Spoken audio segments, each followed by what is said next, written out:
Episode 121 to 130। अध्याय 121। शानदार इंद्रधनुष। दोपहर। बाहर तेज धूप थी, जबकि कमरे का एयर कंडीशनर 68 डिग्री फ़ारेनहाइट पर सेट था। बाहर की तुलना में यह एक अलग दुनिया जैसा लग रहा था, यहाँ तक कि लिविंग रूम की तुलना में भी।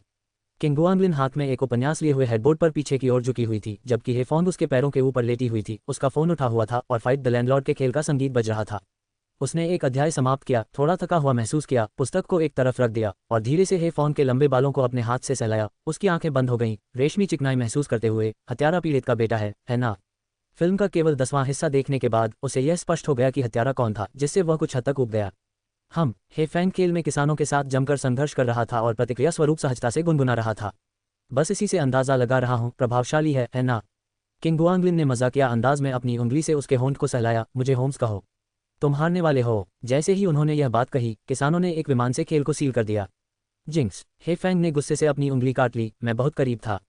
केवल एक दो बचा था, वह एक ही कार्ड खेलकर आसानी से बच सकती थी।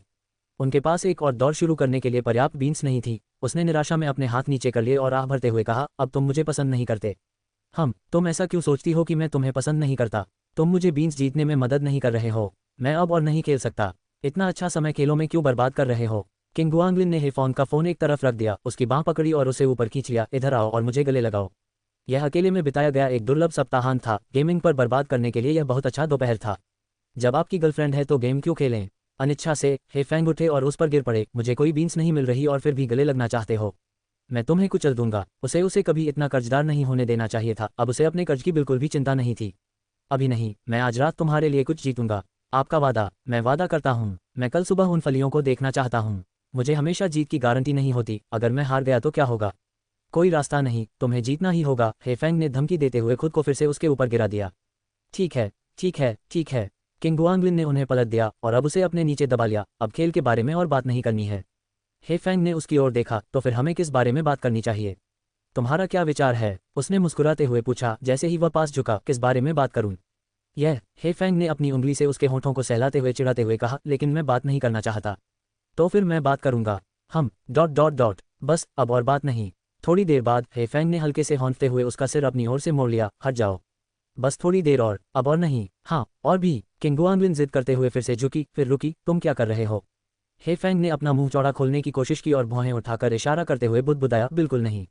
उद्धरण चिन्ह। वास्तव में कोई समाधान नहीं था। किंग गुआंगलिन एक पल के लिए चुप हो गया, फिर उसकी हरकतों पर हंस पड़ा। क्या तुम थकी नहीं हो? हे फैंग ने पलकें झपकाईं। ओह ठीक है। जैसे ही उसने अपना मुंह बंद किया, किंग गुआंगलिन ने इस मौके का फायदा उठाने की कोशिश की, लेकिन हे फॉन्ग ने अपनी आंखें फेर लीं, अपने गाल फुला लिए और जोर से फूंक मारी। खांसी, तुम क्या कर रहे हो? फिर से कोशिश करो। हे फैंग उसे देख रही थी, अपनी हंसी रोकने की कोशिश कर रही थी। उसे सबक सिखाने की जरूरत है।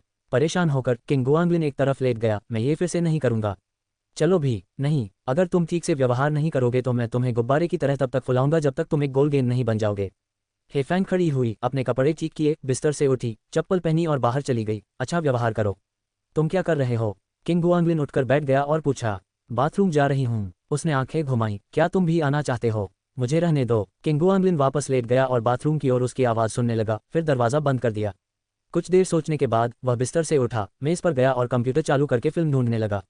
S mini private theatre. जब हे फॉन्ग वापस लौटा तो किंग गुआंगलिन ने पहले ही पर्दे खींच लिए थे और बिस्तर पर अपना खजाना पेश कर रहा था। फिल्म देख रहे हैं, है ना? इसे थिएटर कहने के लिए कम से कम एक प्रोजेक्टर तो चाहिए ही। मुझे इसे यही कहना अच्छा लगता है। किंग गुआंगलिन ने दीवारों की ओर मुड़कर कहा। दीवारों पर तो वॉलपेपर भी लगे हैं। अगर हमारे पास प्रोजेक्टर है तो हमें प्रोजेक्शन स्क्रीन भी लगानी पड़ेगी। हे फैंग बिस्तर पर लेट गया, उसे अपनी बाहों में भर लिया और कंप्यूटर की ओर मुंह कर लिया। क्या तुम सच में एक खरीदने के बारे में सोच रहे हो? मूर्ख हंस, ये देखने में आरामदायक है। मेरे पैसे बचाकर रखना, कुछ भी खरीदने से पहले मुझसे पूछ लेना। उसने अपना सिर उठाया और किंग गुआंगलिन की छाती पर अपने सिर के पिछले हिस्से से 2 बार जोर से मारा। इसे खरीदने की हिम्मत मत करना, वरना 1 महीने तक नहीं, आधा महीना, 10 दिन तक तुम्हें कोई चुंबन नहीं देगा। ठीक है, मैं इसे नहीं खरीदूंगा। किंग गुआंगलिन ने अभी अभी यह विचार सोचा था। हे फैंग की आपत्ति देखकर उसने विचार त्याग दिया और उसकी गर्दन से लिपट गया। हम हर सप्ताहांत ऐसे ही बिता सकते हैं। क्या तुम बोर नहीं होगे? हे फैंग ने पूछा। कभी नहीं, मैं बोर कैसे हो सकता हूँ? उसने अपना चेहरा उसके बालों में छिपा लिया और गहरी सांस ली। इसकी खुशबू बहुत अच्छी है, काश मैं ऐसा रोज कर पाता। मैं अभी बाथरूम से आया हूँ। हे फैंग हंसा। इसकी खुशबू भी अच्छी है। हुई तुम और भी अजीब होते जा रहे हो। उसने किंग गुआंगलिन की नाक ढकने के लिए हाथ बढ़ाया। लो, इसे पूरी तरह सूंघ लो। तुमने अपने हाथ नहीं धोए। तुमने ही नहीं धोया। हे फैंग ने मजाकिया लहजे में उसे थप्पड़ मारा। यह पानी है, नल का पानी। हे, बस मजाक कर रहा था। किंग गुआंगलिन ने उसका हाथ पकड़ा और उसे चूमा। सब कुछ अच्छा महक रहा है। क्या तुम इतना घिनौना व्यवहार नहीं कर सकते? आज मुझे चूमना नहीं। ठीक है, चलो फिल्म देखते हैं। किंग गुआंगलिन ने हेफॉन को अपनी बाहों में भर लिया, उसके दोनों हाथों और उसके पूरे शरीर को अपनी बाहों में खींच लिया। सुना है ये बहुत अच्छा है, क्या तुमने इसे देखा है? इसे क्या कहा जाता है? पलट गया। ये तो रोमांस जैसा लगता है। हे फैंग ने हल्के से हंसते हुए चिढ़ाते हुए पूछा। उसने इसे कैसे नहीं देखा होगा? उसने इसे तब देखा था जब वह उसे सिनेमाघरों में दोबारा रिलीज के लिए घसीट कर ले गया था। जोड़ों को रोमांस वाली फिल्में देखनी चाहिए। किंग गुआंगलिन ने अपने अंगूठे से उसका हाथ रगड़ा। जाने कि दूसरे कैसे जीते हैं। तुम फिल्मों की तरह जीना चाहते हो। हे फैंग ने उसका हाथ वापस पकड़ लिया। उनकी उंगलियां आपस में कसकर जुड़ गईं। फिल्में सिर्फ दिखाने के लिए सबसे अच्छे हिस्से चुनती हैं। रोजमर्रा की जिंदगी में बहुत ज्यादा सांसारिक और अप्रत्याशित परेशानियां होती हैं। चावल, तेल, सोया सॉस, सिरका, चाय, ये सिर्फ चुंबन और गले मिलने तक सीमित नहीं है। हमें बस उनसे सीखना होगा। यह कोशिश न करने से कहीं बेहतर है। किंग गुआंगलिन को कोई आपत्ति नहीं थी, चाहे कितनी भी झुंझलाहट क्यों न हो, जब तक टीचर ही उसे चूमते और गले लगाते रहें। इससे कोई भी समस्या हल हो सकती है। और यदि इससे समस्या हल नहीं होती तो वह 2 बार गले लगाता। हे फैंग ने और कुछ नहीं कहा और अपना सिर उसकी बांह पर रखकर चुपचाप फिल्म देखने लगी। कुछ लोग उथले होते हैं, कुछ बाहर से सोने जैसे लेकिन अंदर से सड़े हुए। एक दिन आपकी मुलाकात किसी ऐसे इंसान से होगी जो इंद्रधनुष जैसा चमकदार होगा। एक बार जब आप उनसे मिलेंगे तो बाकी सब आपको बस बादलों जैसे लगेंगे। फिल्म में दादाजी ने जूली से कहा। किंग गुआंगलिन ने धीरे से हे फॉन के गाल को चूमा। तुम मेरे इंद्रधनुष हो। चापलूस, बिल्कुल नहीं। देखो, इस लड़की को भी लड़के के बाल सूंघना पसंद है। मुझे तुम्हारे बाल सूंघना पसंद है, बस पसंद करना है। किंग गुआंगलिन को फिल्म में यह सबूत मिला कि वह विकृत व्यक्ति नहीं था। उसका दिल खुशी से खिल उठा। किसी को पसंद करने का मतलब है उसकी हर चीज को पसंद करना, चाहे वो हाथ हो, बाल हो या उसकी खुशबू। ये सब सामान्य है, बिल्कुल भी विकृत नहीं। हे फैंग ने मुंह बनाते हुए कहा, ये प्यार है, तुम्हारा तो बस वासना है। केवल एक व्यक्ति के लिए कामुक होना भी प्यार है। इस बार किंग गुआंगलिन जल्दी से सोच रहा था। देखो, तुम मानते हो कि तुम कामुक हो, है ना? उद्धरण चिन्ह उद्धरण चिन्ह। अध्याय 122। सही व्यक्ति को ढूंढना महत्वपूर्ण है। हमारे मिलने से पहले हम में से प्रत्येक अपने अपने रास्ते बना रहा था, दूसरे किनारे तक पहुंचने के लिए नहीं, बल्कि एक दूसरे को खोजने के लिए। हम में से प्रत्येक यात्रा कर रहा था, स्वयं को खोजने के लिए नहीं, बल्कि एक दूसरे से मिलने के लिए। फिल्म समाप्त होने के बाद किंग गुआंगलिन ने हे फॉन को अपनी बाहों में पकड़ लिया और शांत चिंतन में चुपचाप खड़ा रहा। उन्होंने फिल्म की कहानी और संवाद पर विचार किया तथा कृतज्ञता के साथ साथ चिंतन भी किया। वह आभारी था कि वह पहले ही शिक्षक से मिल चुका था तथा चिंतनशील था, क्योंकि हर किसी को ऐसा सौभाग्य प्राप्त नहीं होता। सही व्यक्ति को ढूंढना सचमुच कठिन है, इसलिए हमें उनका और भी अधिक सम्मान करना चाहिए।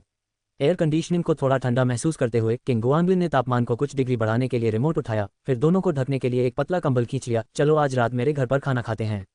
हम ठीक है। हे फैंग ने सिर हिलाया। मैं थोड़ी देर आराम करने जा रहा हूँ, अगर मैं सो जाऊँ तो मुझे जगा देना। उसने हे फॉन को अपनी बाहों में कसकर जकड़ लिया। उसे ऐसा लग रहा था जैसे उसने कोई बहुत बड़ा, मुलायम, गर्म खजाना थाम रखा हो, जो मन को अकारण शांति प्रदान करता है, जिससे आंखें बंद करके आराम करने का मन करता है। शायद हमें अलार्म लगा देना चाहिए, मैं भी थोड़ी देर आराम करना चाहता हूँ। हे फैंग ने आलस से जम्हाई ली और उसकी बाहों में और गहराई से समा गया। दोपहर के 3 बज चुके थे और अगर दोनों सो गए होते तो उन्हें पता भी नहीं चलता कि वे देर तक सो रहे हैं। सप्ताहांत बहुत तेजी से बीत रहा था, ऐसा लग रहा था जैसे उन्होंने कुछ भी नहीं किया था और अब वह खत्म होने वाला था। किंग गुआंगलिन ने अपना फोन उठाया और 5 बजे का अलार्म लगा दिया ताकि किराने की खरीदारी के लिए जा सकूं और खाना बनाने के लिए 6 बजे तक वापस आ सकूं। अलार्म लगाने के बाद उसने फोन एक तरफ रख दिया। दोनों ने एक दूसरे को कसकर पकड़ लिया, आंखें बंद कर ली और जल्दी ही एक स्थिर सांस लेने की लय में गहरी नींद में सो गए। गर्मियों के दिन छोटे होते हैं और गर्म मौसम शारीरिक और मानसिक दोनों रूप से थका देने वाला हो सकता है, जिससे ऊर्जा पुनः प्राप्त करने के लिए झपकी लेना आवश्यक हो जाता है। लेकिन ये बहुत अधिक लंबी नहीं होनी चाहिए, अन्यथा इससे और भी अधिक नींद आने लगेगी। किंग गुआंगलिन ठीक था। जैसे ही अलार्म बजा उसने तुरंत उसे बंद करने के लिए अपनी आंखें खोली, फिर पूरी तरह से जागने के लिए एक पल के लिए छत को घूरा, जबकि हे फॉन, जिसे देर तक सोना पसंद था, बस करवट बदली और अपने होठों को चाटते हुए गहरी नींद में सोती रही। उठो, उठने का समय हो गया है। किंग गुआंगलिन ने फुसफुसाते हुए धीरे से उसका कान हिलाया। हे फैंग एक गेंद की तरह से कुड़ गया और 2 बार बुदबुदाया, ये संकेत देने के लिए कि उसने सुना है। उद्धरण चिन्ह उद्धरण चिन्ह। एयर कंडीशनर की वजह से कमरा थोड़ा सूखा हो गया था। किंग गुआंगलिन बिस्तर के पास गया, एक गिलास पानी डाला और गटक गया। फिर उसने एक और गिलास भरा और हे फॉन के लिए किनारे रख दिया, फिर मुड़कर उसकी तरफ देखा और उसे सही तरीके से जगाने के लिए उसके पास गया। इस बार हे फॉन गहरी नींद में थी और उसे जागने में काफी वक्त लगा। किंग गुआंगलिन ने जो प्याला उसे दिया था उसे लेकर उसने एक ही बार में पानी गटक लिया, अपने होंठ चाटे और होश में आने से पहले कुछ देर बिस्तर पर बैठी रही। यदि आप न होती तो मेरी दिनचर्या बर्बाद हो जाती। हे फॉन ने अपनी आत्मजागरूकता को स्वीकार किया। पहले से ही निम्न रक्त शर्करा की समस्या से ग्रस्त होने के साथ साथ अतीत में अकेले रहने की आदत के कारण यदि वह अकेले रहती तो संभवतः वह रात में न सोने और दिन में न उठने की आदत में पड़ जाती। कोई बात नहीं, मुझे आपको जगाने में खुशी हो रही है, किंग गुआंगलिन ने प्रसन्न चेहरे के साथ कहा। उसे टीचही के धीरे धीरे अचेतन नींद से जागने का एहसास बहुत अच्छा लगा। शुरुआत में कोई प्रतिक्रिया नहीं, कभी कभी सहज प्रवृत्ति से जागना और अंततः सक्रिय रूप से बातचीत करने के लिए जागना। उसे यह पूरी प्रक्रिया आनंददायक लगी। काश ये थोड़ा और अधिक कोमल होता। हेफेंग ने अपने शरीर को खींचा और बिस्तर से उठ गया। जब तक उसे यह पसंद है, यही मायने रखता है। यह कोई बड़ी बात नहीं थी और निश्चित रूप से हाथ से झटके से जगाए जाने से बेहतर था। आओ, मैं उन्हें पहनने में तुम्हारी मदद करता हूँ। किंग गुआंगलिन ने अपने मोजे और जूते निकाले। जमीन पर घुटनों के बल बैठी उत्सुक दास्ता की छवि। अगर यह मर्दाना नहीं भी था तो क्या फर्क पड़ता है। दोपहर में हेफांग को बर्तन धोते देखकर उसने पूरी तरह से अपनी किस्मत पर छोड़ दिया था। वह शिक्षक को ऐसा कुछ भी नहीं करने देता था जो वह स्वयं कर सकता था। मैं ये काम स्वयं कर सकता हूँ। हेफेंग ने अपने पैर पीछे खींच लिए तथा उसे छूने से मना कर दिया। चलो, मैं पहले से ही घुटनों के बल बैठा हूँ। उद्धरण चिन्ह डॉट डॉट डॉट उद्धरण चिन्ह। हेफेंग एक क्षण के लिए हिचकिचाया, उसके गंभीर भाव को देखते हुए। जैसे ही उसने धीरे से अपना पैर बढ़ाया, हम सहमत हुए। अगर आप उन्हें पहनने में मेरी मदद करने जा रहे हैं तो इसे ठीक से करें, कोई चुटकी नहीं, अन्यथा। उसकी बात पूरी होने से पहले ही किंग गुआंगलिन ने उसका पैर पकड़कर मोजा पहना दिया, किनारे को ध्यान से ठीक किया और फिर उसके दूसरे पैर में एक छोटा मोजा पहना दिया। फिर उसने उसके जूते उठाए, फीते खोले और उसके पैरों को जूते पहना दिए। हेफेंग ने छत की ओर देखा। उसके होंठ एक दूसरे से कसकर चिपके हुए थे जब तक कि दोनों जूते नहीं पहन लिए गए और वह अंततः आराम कर सकी। खुशी से उसे गले लगाने के लिए जमीन पर कूद पड़ी। ये बहुत अच्छा है। जब तक वह चुटकी नहीं काटता था तब तक उसके द्वारा लाड़ प्यार पाने का यह एहसास बहुत शानदार था। ये किसी राजकुमारी की देखभाल के लिए एक निजी रक्षक होने जैसा था। कौन सी औरत है जिसने बचपन में ऐसी चीज़ों के बारे में कल्पना न की हो। बात सिर्फ इतनी है कि उसके पैर बहुत संवेदनशील हैं, अन्यथा वह उसे हर दिन अपने जूते उतारने, पैर धोने, उन्हें सुखाने और शुरू से अंत तक अपनी ज़रूरतों का ख्याल रखने में मदद करने देती। सब ठीक है, चलो चलते हैं। किंग गुआंगलिन ने अपने प्रयासों के लिए पुरस्कार की भावना महसूस करते हुए एयर कंडीशनर बंद कर दिया, कंप्यूटर बंद कर दिया, अपनी चाबियां इकट्ठा की और उसे बाहर ले गए। चलो किराने का सामान खरीदते हैं, देखते हैं कि हम क्या खाना चाहते हैं। इन दिनों में से किसी एक दिन हम मकान मालिक से आपके लिए एक फ्रिज लाने के लिए कहेंगे ताकि आपको हर दिन किराने का सामान खरीदने न जाना पड़े।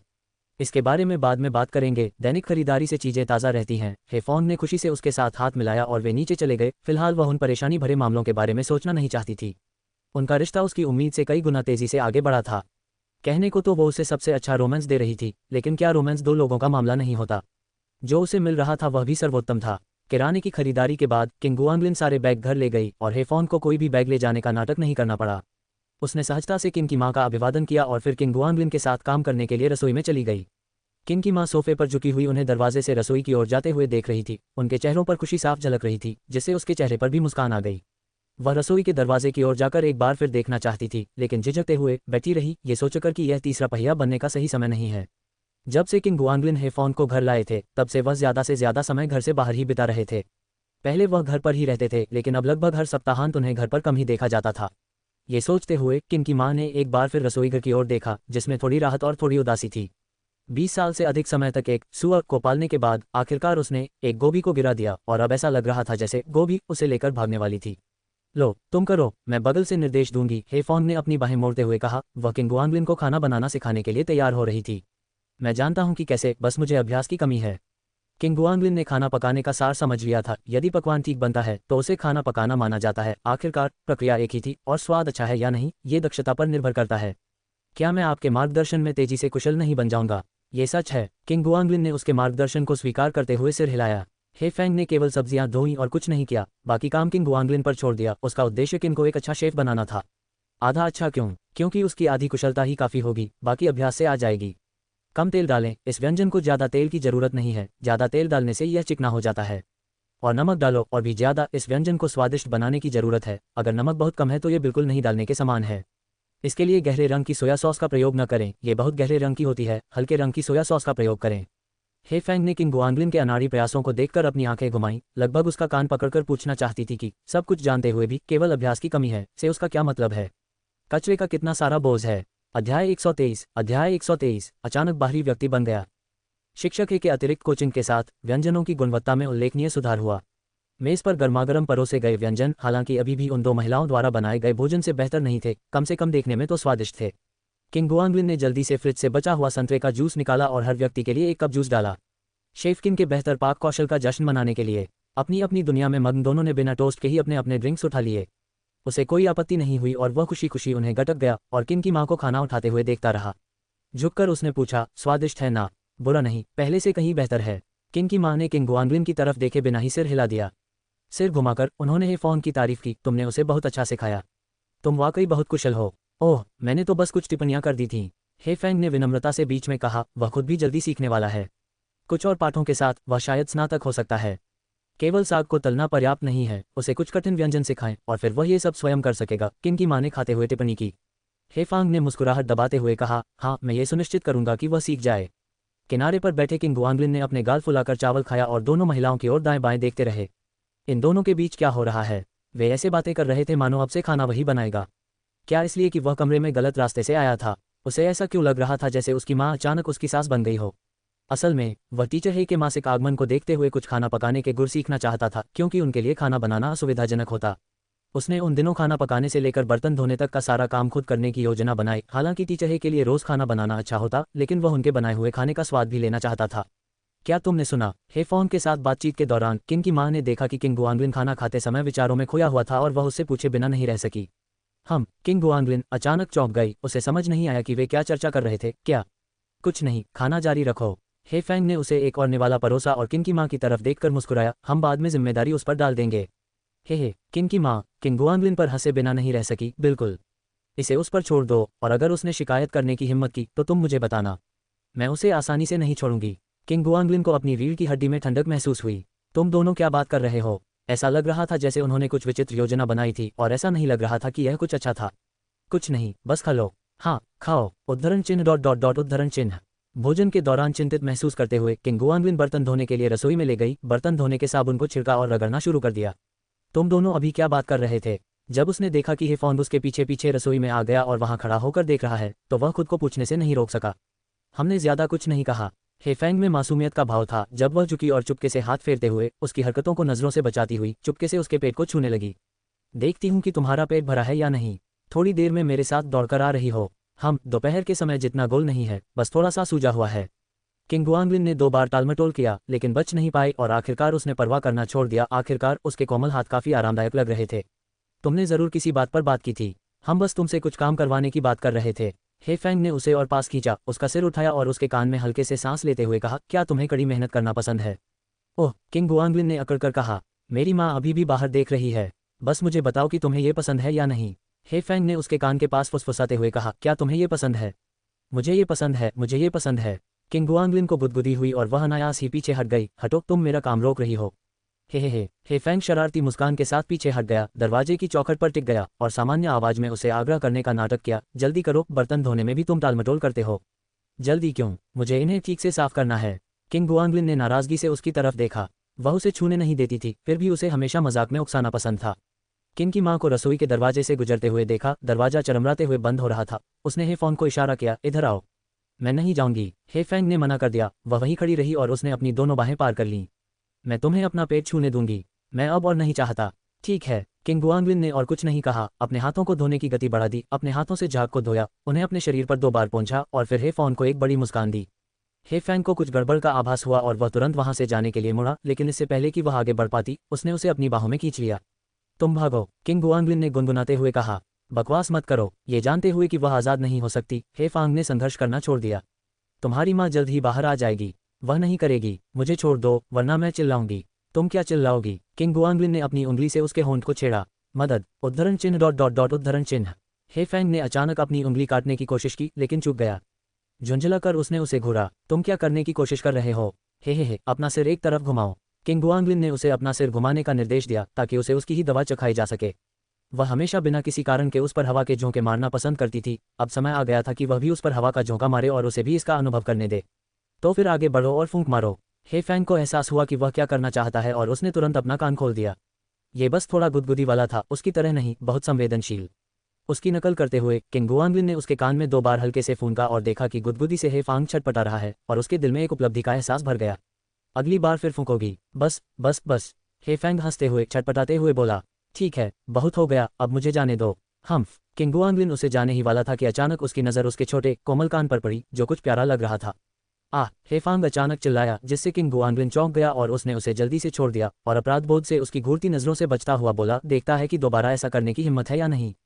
तुम्हें जरा भी घिन नहीं आ रही? हर जगह चूम रही हो। हे फैंग ने उसका कान पकड़ लिया और अचानक उसका सिर किंग की माँ के कमरे के दरवाजे की ओर घुमा दिया। काश उसने हमारी आवाज़ नहीं सुनी होती। उसने शायद नहीं किया, यह इतना जोरदार नहीं था। किंग गुआंगलिन भी कुछ अनिश्चित था। ये सब तुम्हारा दोष है। पहले किसने शुरू किया? वह बड़बड़ाया, रसोई की बत्ती बुझाते हुए। फिर बाहर निकलकर उसने फिर से उसके कान की तरफ देखा। तुम अपने कान क्यों नहीं छिदवा लेती? किन की माँ के कमरे के दरवाजे की हलचल पर नजर रखते हुए हेफोंग ने कहा, मुझे अपने कान छिदवाने की क्या जरूरत है? क्या यह अच्छा नहीं लगेगा? ये सारे स्टड और झुमके, मैं कई लोगों को इन्हें पहने हुए देखती हूँ। सच कहूँ तो ज्यादा लोग नहीं थे, लगभग सभी थे। यहाँ तक कि किन की माँ ने भी चमकदार सोने की बालियां पहन रखी थी जिनसे वह लगभग अंधा हो गया था। आप उन्हें पसंद करते हैं? खैर, वास्तव में नहीं, मुझे लगता है कि साफ सुथरा होना ही काफ़ी है। मुझे भी ये पसंद नहीं है। हे फैंग ने अपनी नाक सिकोड़ ली। और इससे बहुत दर्द होता है। तुम बस दर्द से डरते हो, है ना? किंग गुआंगलिन को अचानक लगा कि यही मुख्य कारण था। ऐसा बिल्कुल नहीं है। शरीर और उसके अंग माता पिता की ओर से उपहार हैं और सुंदरता के लिए उसे विकृत करना, ये तो बस दर्द है। उसने हाँ में सिर हिलाया। उद्धरण चिन्ह डॉट डॉट डॉट उद्धरण चिन्ह। लेकिन ये तो बहुत सुंदर लग रहे हैं। किंग गुआंगलिन हंसी और फिर से उसके प्यारे से कान को छूने की इच्छा से हाथ बढ़ाया। इसे छेदने से इसकी सुंदरता कम हो जाएगी। जितना ज्यादा वो देखता, कान उतने ही प्यारे लगते। उसने कभी सोचा भी नहीं था कि कान इतने खूबसूरत लग सकते हैं। अभी अभी जब उसने उन्हें चूमा तो ऐसा लगा जैसे वे हिल रहे हों। हट जाओ, छूना मत। हे फैंग ने उसका हाथ झटक दिया। तुम बस कामुक हो। जब मैं अपनी प्रेमिका को चूम रहा हूं तो मैं कामुक कैसे हो सकता हूं? किंग गुआंगलिन को नहीं लगा कि वह कामुक था। खैर, शायद थोड़ा सा, लेकिन केवल आपके प्रति ही कामुक होना निश्चित रूप से मायने नहीं रखता। तुमने कहा था न कि हमें निष्पक्ष रहना चाहिए, है ना? हे फैंग ने उसे शक भरी निगाहों से देखा। इधर आओ, मैं तुम्हारा कान काट लूं। बिल्कुल नहीं, तुम कामुक नहीं हो सकते। किंग गुआंगलिन ने सिर हिलाया और तेजी से दरवाजे की ओर बढ़ा। उसे सचमुच डर था कि हे फांग उस पर झपट पड़ेगा और उसका कान काट लेगा। जल्दी से टहल लो, दौड़ने से पहले थोड़ा पेट भर लो। हेफांग उसके कदमों के साथ गुनगुनाता रहा, तुम भाग तो सकते हो पर हमेशा के लिए छिप नहीं सकते। मैं ये याद रखूंगा। अध्याय 124। अध्याय 124। आपका उत्तर मेरा भी उत्तर है। गर्मियों में दौड़ना वास्तव में सर्दियों की तुलना में अधिक आरामदायक होता है। गर्मियों में तो पहले से ही गर्मी होती है और बिना दौड़े भी आपको पसीना आता है, लेकिन दौड़ने के बाद आप ठंडे पानी से नहा सकते हैं और तरोताजा महसूस कर सकते हैं। सर्दियों में पसीना आपको चिपचिपा और असहज बना देता है और नहाना और भी कठिन हो जाता है। शॉवर चालू करने से पहले आप ऐसा नहीं करना चाहते, लेकिन एक बार चालू हो जाने पर आप इसे रोकना नहीं चाहते। किंग गुआंगलिन हॉन्फ रहा था और धीरे धीरे दौड़ रहा था। हेफोंग ने कहीं से एक छोटी टहनी उठाई और कभी कभी उससे उसे थपथपाया। जल्दी करो, तुम बहुत धीमे हो। मैं इतनी दूर तक दौड़ चुका हूँ, चलो थोड़ा आराम कर लें। तुम तो उस बूढ़ी औरत जितनी तेज भी नहीं चल रहे हो, जल्दी करो। मुझे एक बूढ़ी औरत ढूंढ दो जो इतनी तेज चलती हो। क्या तुम ऐसा कर सकते हो? किंग गुआंगलिन ने अपने माथे से पसीना पोंछा और उसे नाराजगी भरी नजर से देखा। उन्होंने सोचा कि यह एक सामान्य दौड़ होगी, लेकिन वे बिना किसी विश्राम के लगभग 1 घंटे तक दौड़ते रहे। तुम एक लड़की की तरह भी लंबे समय तक नहीं टिक सकते। हे फैंग ने तिरस्कारपूर्वक उसे फिर से थपथपाया। क्या ये शर्मनाक नहीं है? उद्धरण चिन्ह डॉट डॉट डॉट उद्धरण चिन्ह। स्थायी शब्द ने उसे थोड़ा चुभोया। किंग गुआंगलिन को यकीन नहीं था कि शिक्षक ने जानबूझकर ऐसा कहा था, लेकिन उसने तुरंत अपने मृत्यु के करीब वाले मुखौटे को गिरा दिया और ऊर्जावान रूप से आगे की ओर दौड़ा, यहाँ तक कि पीछे हाथ हिलाते हुए कहा, जल्दी करो, मेरे साथ चलो। तुम इतनी तेज क्यों दौड़ रहे हो? हे फैंग फिर नाराज हुआ, कुछ तेज कदमों से उसके पास पहुंचा और उसे फिर थपथपाया। एक समान गति, क्या तुम जानते हो इसका क्या मतलब है? क्या तुम दौड़ रहे हो? मेरी गति स्थिर रह सकती है, वह भी बराबर। किंग गुआंगलिन ने बड़बड़ाते हुए अपनी गति धीमी की। हम कहाँ भाग रहे हैं? 1 घंटे के लिए। हेफोंग के माथे से भी पसीना टपक रहा था, क्योंकि वह बिना किसी अस्पष्टता के गति बनाए रखने का वादा करते हुए लगातार आगे बढ़ रही थी। मैंने कभी समय आधारित दौड़ के बारे में नहीं सुना है। अन्य लोग कुछ किलोमीटर दौड़ते हैं, लेकिन आप सीधे 1 घंटा कहते हैं। मैं इसे उस तरह चाहता हूँ। क्या हम इसे धीरे धीरे कर सकते हैं? आधे घंटे से शुरू करें, फिर कुछ दिनों बाद 40 मिनट, फिर 1 घंटा। किंग गुआंगलिन ने उसे कुछ दया से देखा, सोच रही थी कि उसे खुद को साबित करने की क्या जरूरत है। नहीं, हम सब एक साथ कर रहे हैं। हे फैंग ने हौंफते हुए जवाब दिया, कुछ दिन और दौड़ने के बाद तुम्हें इसकी आदत हो जाएगी। एक आदर्श रिश्ते के लिए अच्छी आदतें और स्वस्थ शरीर का होना आवश्यक है। किसी भी चीज का अभाव आदर्श रिश्ते की श्रेणी में नहीं आता। तो हम वापस कैसे आ रहे हैं? उद्धरण चिन्ह डॉट डॉट डॉट उद्धरण चिन्ह। हे फैंग ठिठक गया और धीरे से रुक गया। लगता है हमें वापस चलना शुरू कर देना चाहिए। प्रश्नवाचक चिन्ह प्रश्नवाचक चिन्ह। किंग गुआंगलिन हैरान थी। वापस भागो? क्या ये लगभग 1 घंटा और नहीं है? ऐसा लगता है। हे फैंग ने अपराध बोध से पीछे मुड़कर देखा। आपको मुझे आधे घंटे के बाद याद दिलाना चाहिए था। उद्धरण चिन्ह डॉट डॉट डॉट उद्धरण चिन्ह। उद्धरण चिन्ह डॉट डॉट डॉट उद्धरण चिन्ह। दोनों एक दूसरे के सामने खड़े हो गए। किंग गुआंगलिन ने आह भरी और फुटपाथ पर बैठ गया। मैं बहुत थक गया हूँ, मैं अब और नहीं दौड़ सकता। कभी कभी तो शिक्षक भी गलत अनुमान लगा लेते थे। उनका ध्यान केवल 1 घंटे तक दौड़ने पर रहता था और वे यह नहीं सोचते थे कि वे वापस कैसे आएंगे। दौड़ने के तुरंत बाद बैठ मत जाना, ये तुम्हारी सेहत के लिए बुरा है। हे फैंग ने उसका हाथ पकड़ा और जोर से उसे ऊपर खींच लिया। चलो धीरे धीरे चलते हैं। ठीक है, हम पैदल वापस चलेंगे। किंग गुआंगलिन ने खुद को सहारा देकर खड़े होने का प्रयास किया और जिस दिशा से वे आए थे उसी दिशा में मुड़ गया। तुम भी थक गए होगे, है ना? बेशक मैं हूँ। आखिर किसने तुम्हें दौड़ने पर जोर दिया? गर्मी के बीच में दौड़ना, हम इसे छोड़ भी सकते थे। या शायद कोई जिम ढूंढ लेते। क्या एयर कंडीशनिंग वाले ट्रेडमिल पर चलना अच्छा नहीं लगता? किंग गुआंगलिन को ऐसा लगा जैसे वह बस साथ चल रहा था, क्योंकि ही फोन उनके दौड़ने का प्रस्ताव देकर अपना फिगर बनाए रखना चाहता था और फिर वह इसमें घसीट लिया गया। ये बेकार है, दौड़ने से तो बस मोटे होते हैं। हे फैंग ने ट्रेडमिल का मजाक उड़ाया, चलना या सीढ़ियां चढ़ना बेहतर है, तुम्हें इसे जारी रखना होगा, वरना अगर एक दिन तुम मोटे हो गए तो मैं तुमसे घृणा करूंगा। यदि तुम मोटे हो जाओ तो मैं निश्चित रूप से तुम्हें तुच्छ नहीं समझूंगा। मैं मोटा नहीं होऊंगा। मैं भी नहीं। बकवास बंद करो, हम तो वैसे भी हर दिन दौड़ रहे हैं। हे फैंग ने मुंह बनाया, ये भूलकर कि उसका वजन कब बढ़ना शुरू हुआ, लेकिन वह शुरुआती सावधानियां बरत रही थी। चलो थोड़ा आराम करते हैं। किंग गुआंगलिन जल्दी से कुछ कदम चलकर पास के चौक में एक बेंच पर बैठ गया। अगर तुम्हें मोटे होने का डर है तो रोज उनकी तरह क्यों नहीं नाचते?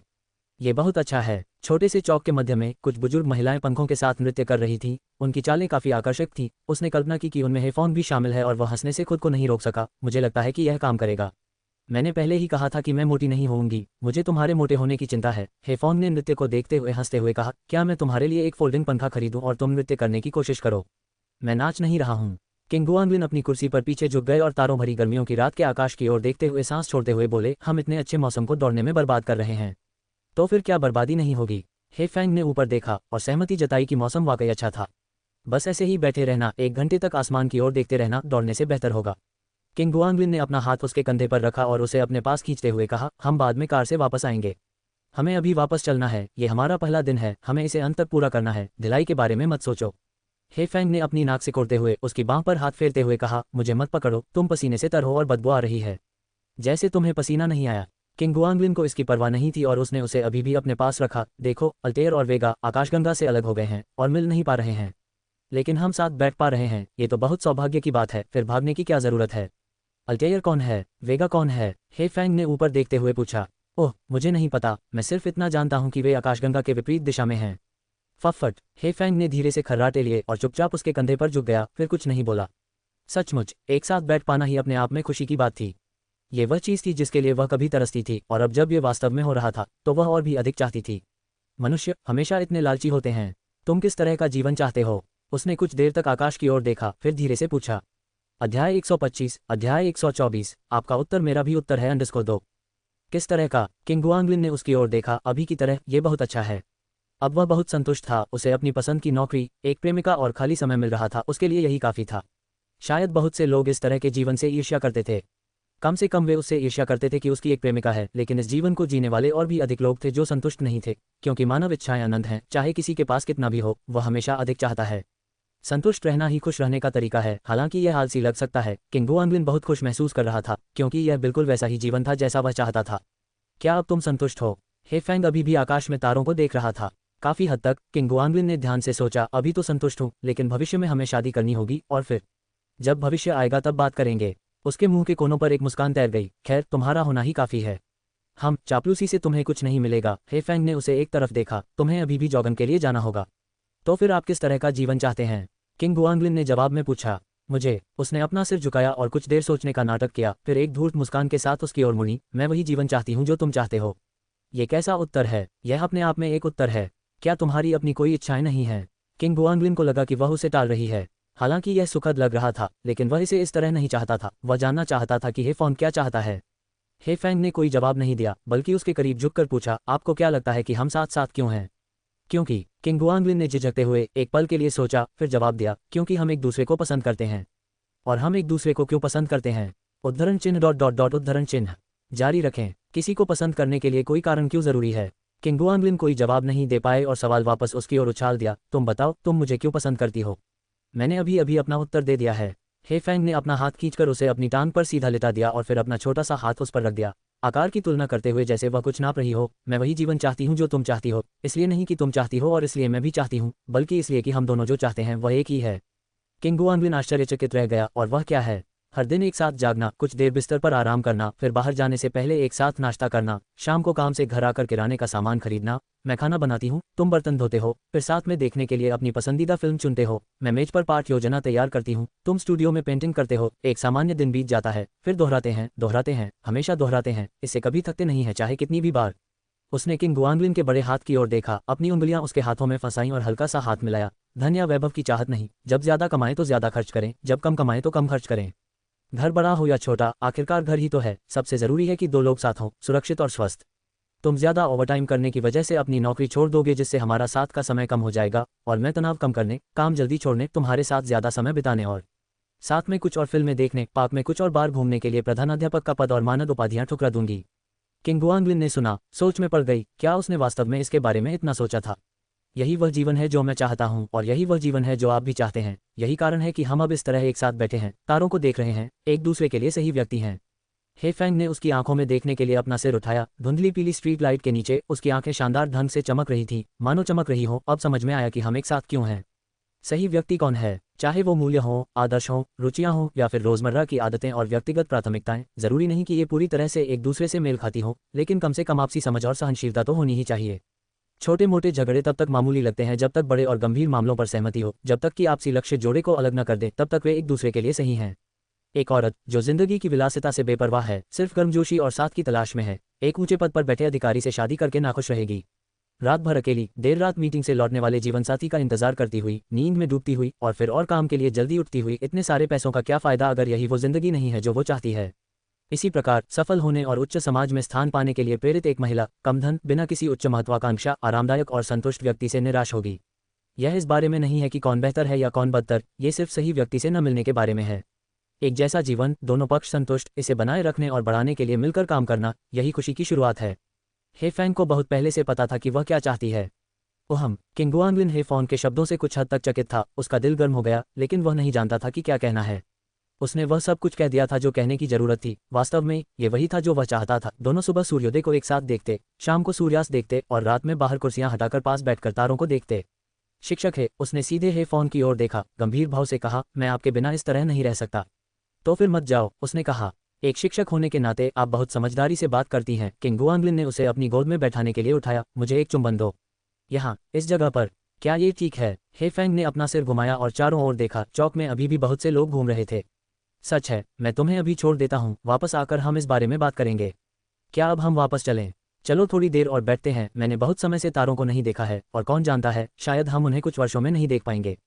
हम उन्हें कैसे नहीं देख सकते? मानो तारे नीचे गिर रहे हों। किंग गुआंगलिन हंसा, कौन जाने वे कितने सालों से वहां लटके हुए हैं। अगर हवा खराब हो गई तो तुम इन तारों को नहीं देख पाओगे। देखो, तुम वहां पर उस धुंधले तारे को भी देख सकते हो। हे फॉन ने आकाश के किनारे की ओर इशारा किया। किंग गुआंगलिन को नहीं पता था कि वह किस तारे की बात कर रही थी, लेकिन इससे वह उसकी प्रशंसा करने से नहीं रुका। हाँ, आप धुंधले तारे भी देख सकती हैं। उस सबसे चमकीले तारे का नाम क्या है? मुझे नहीं पता, पर हम इसे एक नाम दे सकते हैं। इसे सबसे चमकीला तारा कह सकते हैं। हे फैंग ने सहजता से उसका नाम रखा, उसका सिर उसके कंधे पर टिकाते हुए। इस तरह तुम इसे याद रख सकोगी। जब मैं तुम्हारे पास न रहूं तो बस इस सबसे चमकते तारे को देखो। मैं इसका इस्तेमाल तुम पर नजर रखने के लिए करूंगा। मुझे देखने के लिए चांद का उपयोग क्यों नहीं करते? चांद तुम्हें मिटाने के लिए है। उद्धरण चिन्ह डॉट डॉट डॉट उद्धरण चिन्ह। दूरी पर नाचती हुई आंटियां अपना स्क्वायर डांस जारी रखे हुए थीं। युवा लोग अपने रोलर स्केट्स पर भीड़ के बीच से गुजर रहे थे। चमकते हुए योयो घूम रहे थे और बूढ़े व्यक्ति के चाबुक चलाने पर टूट रहे थे और चंचल बच्चे अपने माता पिता की आस्तीन खींच रहे थे। बांस की ड्रैगनफ्लाई खरीदने के लिए उत्सुक थे। अचानक सड़क पर तेज हवा चलने लगी, जिससे गर्मी की रात में ठंडक का एहसास हुआ और वे दोनों एक दूसरे के पास झुककर बातें करने लगे, कभी कभी आसमान की ओर इशारा भी कर रहे थे। चंद्रमा युगों युगों से एक जैसा चमकता रहा है। अनगिनत पीढ़ियों ने इसे देखा है। ये बस आकाश में चुपचाप लटका हुआ है, सांसारिक होते हुए भी स्थिर, बिल्कुल प्यार की तरह। अध्याय 126, अध्याय 125, ब्रह्मांड की विशालता। जैसे जैसे चौक धीरे धीरे खाली होता गया, उन दोनों ने पर्याप्त आराम कर लिया और घर वापस जाने के लिए तैयार होकर खड़े हो गए। किंग गुआंगलिन बस लेना चाहता था, क्योंकि पास में ही एक स्टेशन था जो बहुत सुविधाजनक था, लेकिन अंततः वह फोन से नहीं जीत सका। हाथ पकड़े वे धीरे धीरे चांदनी में घर की ओर चल पड़े और रात के लगभग 11 बजे पहुंच गए। क्या तुम वापस नहीं जा रही हो? हे फैंग एक तरफ खड़ी होकर उसके द्वारा दरवाजा खोलने के लिए चाबी निकालने का इंतजार कर रही थी और इस अवसर का लाभ उठाकर उसने नीचे झुककर अपनी पिंडलियों को सहलाया। उसने वास्तव में काफी समय से व्यायाम नहीं किया था। उसके पैरों में दर्द और कमजोरी महसूस हो रही थी। मुझे ये सुनिश्चित करना है कि आप अपने पैरों को ठीक से भिगोएं। किंग गुआंगलिन ने अंदर आते ही लाइट जला दी और पीछे मुड़कर देखा तो हे फॉन सीधा खड़ा था। उसने अपना सिर हिलाते हुए कहा, थके हुए हो ना? हमेशा मजबूत होने का दिखावा करते हो। कोई बात नहीं, तुम्हें वापस जाना चाहिए। मैं नहाने के बाद इन्हें भिगो दूंगा। मुझे तुम्हें लेटते और सोने के लिए तैयार होते देखना है और फिर जाने से पहले लाइट बंद करने और दरवाजा बंद करने में तुम्हारी मदद करनी है। ये वास्तव में असुविधाजनक है। हम साथ रहते हैं, साथ खाते हैं और बाहर जाते हैं, इसमें क्या असुविधा है? किंग गुआंगलिन का गुस्सा हर पल बढ़ता जा रहा था। उसने बिना किसी केद के 2 गिलास पानी डाला और बिना हिले डुले सोफे पर बैठ गया। ठीक तो? हे फैंग ने पानी लिया और एक घूंट पिया। उसके कपड़ों के अंदर हाथ डालकर उसे इधर उधर घुमाया और फिर अपनी उंगली से गर्दन से कपड़े का एक छोटा सा टुकड़ा निकाला। उसे लहराकर और तिरछी नजर से हंसते हुए उसे चिढ़ाते हुए कहा, मुझे चिंता है कि आज रात वापस आने पर तुम सो नहीं पाओगे। उद्धरण चिन्ह डॉट डॉट डॉट उद्धरण चिन्ह। अभी भी ढूंढ रहे हो? जाओ मेरे लिए एयर कंडीशनिंग चालू करो। उसे हतप्रभ देखकर हेफॉन्ग ने अपने कपड़े वॉशिंग मशीन में डाले, कुछ साफ कपड़े ढूंढे और उन्हें बाथरूम में ले गई। तुम पसीने से तर हो, मेरे बिस्तर पर मत लेटना। किंग गुआंगलिन सोफे पर बैठा उसे दरवाजा बंद करते देखने के लिए मुड़ा, तभी शॉवर चलने की आवाज़ उसके कानों में पड़ी और वह अचानक वास्तविकता में लौट आया। उठकर वह बेडरूम में गया और एयर कंडीशनिंग चालू कर दी और ठंडी हवा का आनंद लेने के लिए मेज़ की कुर्सी पर बैठ गया। उसके लिए, जो कि 20 वर्ष का एक व्यक्ति था, गुरुजी, वह एक जीवित राक्षस की तरह था। उसकी हर हरकत से उसका दिल दहल जाता था, मानो कोई छोटी सी बिल्ली उसके अंदर के हिस्से को नोच रही हो। असहनीय। बाथरूम में पानी की आवाज़ बंद हो गई और हेफॉन्ग ने अपने बालों के चारों ओर एक तौलिया लपेटा हुआ था। दरवाजा खोला और अंदर आ गई। जैसे ही वह करीब पहुंची, किंग गुआंगलिन को गार्डेनिया की खुशबू आ रही थी, हल्की लेकिन समृद्ध, मीठी लेकिन मधुर नहीं। यह उसके शॉवर जेल की खुशबू थी, सचमुच बहुत प्यारी। कल तुमने बहुत ज्यादा इस्तेमाल कर लिया, थोड़ा सा ही काफ़ी है, हेफांग ने थैले से 2 मुट्ठी मुगवट उठाकर बाल्टी में डालते हुए कहा। जाओ और पानी भर लो, और जब पानी भर ही रहे हो तो मेरे बाल सुखाने में मेरी मदद करो। ठीक है। किंग गुआंगलिन उसे गले लगाने से खुद को रोक नहीं सका, क्योंकि उसने उसके चेहरे को गुलाबी रंग से लाल होते देखा था, लेकिन अपने पसीने के बारे में सोचते हुए वह केवल अफसोस के साथ अपनी नज़रें हटा सका और बाल्टी उठाने के लिए नीचे झुका और पानी से भरने के लिए बाथरूम की ओर चला गया। बाथरूम अभी भी भाप से भरा हुआ था। वह सोच रहा था कि क्या टीचर ही अजीब हैं जो गर्मियों में गर्म पानी से नहाना पसंद करती हैं, या फिर सारी लड़कियां ऐसी ही होती हैं। सिर हिलाते हुए उसने शॉवर चालू कर दिया और बाल्टी में गर्म पानी भर लिया। उसके मन में बेकाबू तस्वीरें उभरने लगीं। रुको रुको। अपनी आंखें बंद करके किंग गुआंगलिन ने एक गहरी सांस ली, अपने हाथ से पानी का तापमान जांचा। उसे लगा कि यह ठीक है, और फिर उसने बाल्टी को बेडरूम में ले जाने से पहले उसमें थोड़ा ठंडा पानी डालने का फैसला किया। हे फेंग, जो डेस्क पर अपने बाल सुखा रही थी, ने अपने बालों से पानी की बूंदें गिरती देखी। संभवतः वह बिस्तर गीला होने से बचाने के लिए वहां बैठी थी। इसे आजमा कर देखो। किंग गुआंगलिन ने सीधे अपने पैर बाल्टी पर रखे, उन पर थोड़ा गर्म पानी छिड़का और फिर ऊपर देखकर उससे पूछा, क्या ये बहुत गर्म है? बस थोड़ा सा, हे फेंग ने सहजता से पीछे हटते हुए कहा। जाओ हेयर ड्रायर ले आओ, वह लिविंग रूम में बैग के ऊपर रखा है। ठीक है। नाइटवेयर टी शर्ट जितना ढीला नहीं था, इसलिए हेफॉन्ग को किंग गुआंगलिन से कोई खास परहेज नहीं था, जो उसके पीछे फूलकिन बनकर उसके बालों को सुखा रहा था। कुर्सी पर हाथ टिकाए, पैर धीरे धीरे पानी में डुबोए ताकि तापमान से अभ्यस्त हो जाएं। वह आराम से गुनगुना रही थी जब वह उसके बालों पर ड्राई चला रहा था, और खुशी से उसकी आंखें बंद हो रही थीं। ये तो बहुत बढ़िया है, उसने आह भरी। जब वह उसके बालों की मालिश कर रहा था तो किंग गुआंगलिन ने पूछा, क्या बहुत अच्छा है? नीचे मेरे पैरों को भिगोने के लिए आरामदायक गर्म पानी, और ऊपर मेरे बाल सुखाने में तुम मेरी मदद कर रही हो। मुझे कुछ भी करने की जरूरत नहीं, बस आनंद है। हे फेंग को पानी के तापमान की आदत हो गई। उसने अपने पैर बाल्टी में डुबो दिए और खुद को एक आरामदायक आह भरने से नहीं रोक सकी। मैं तुमसे बहुत प्यार करती हूँ, सहपाठी किंग।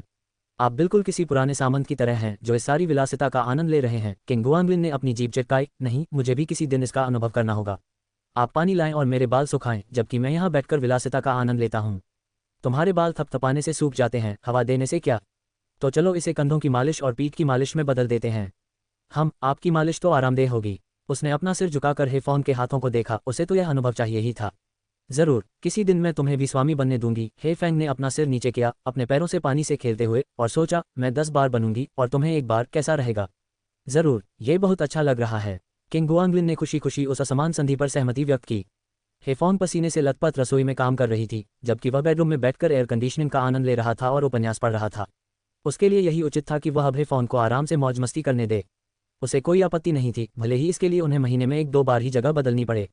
उन्होंने टीचर हे को तब तक लाड़ प्यार दिया जब तक कि वह पूरी तरह सहज नहीं हो गई। न केवल टीचर हे खुश थे, बल्कि वह स्वयं भी उतना ही संतुष्ट महसूस कर रहे थे। तो फिर तुम इसे जारी रखो। हे फेंग ने खुद को खोजते हुए पीछे हाथ बढ़ाया। आओ, मेरे पेट को रगड़ो।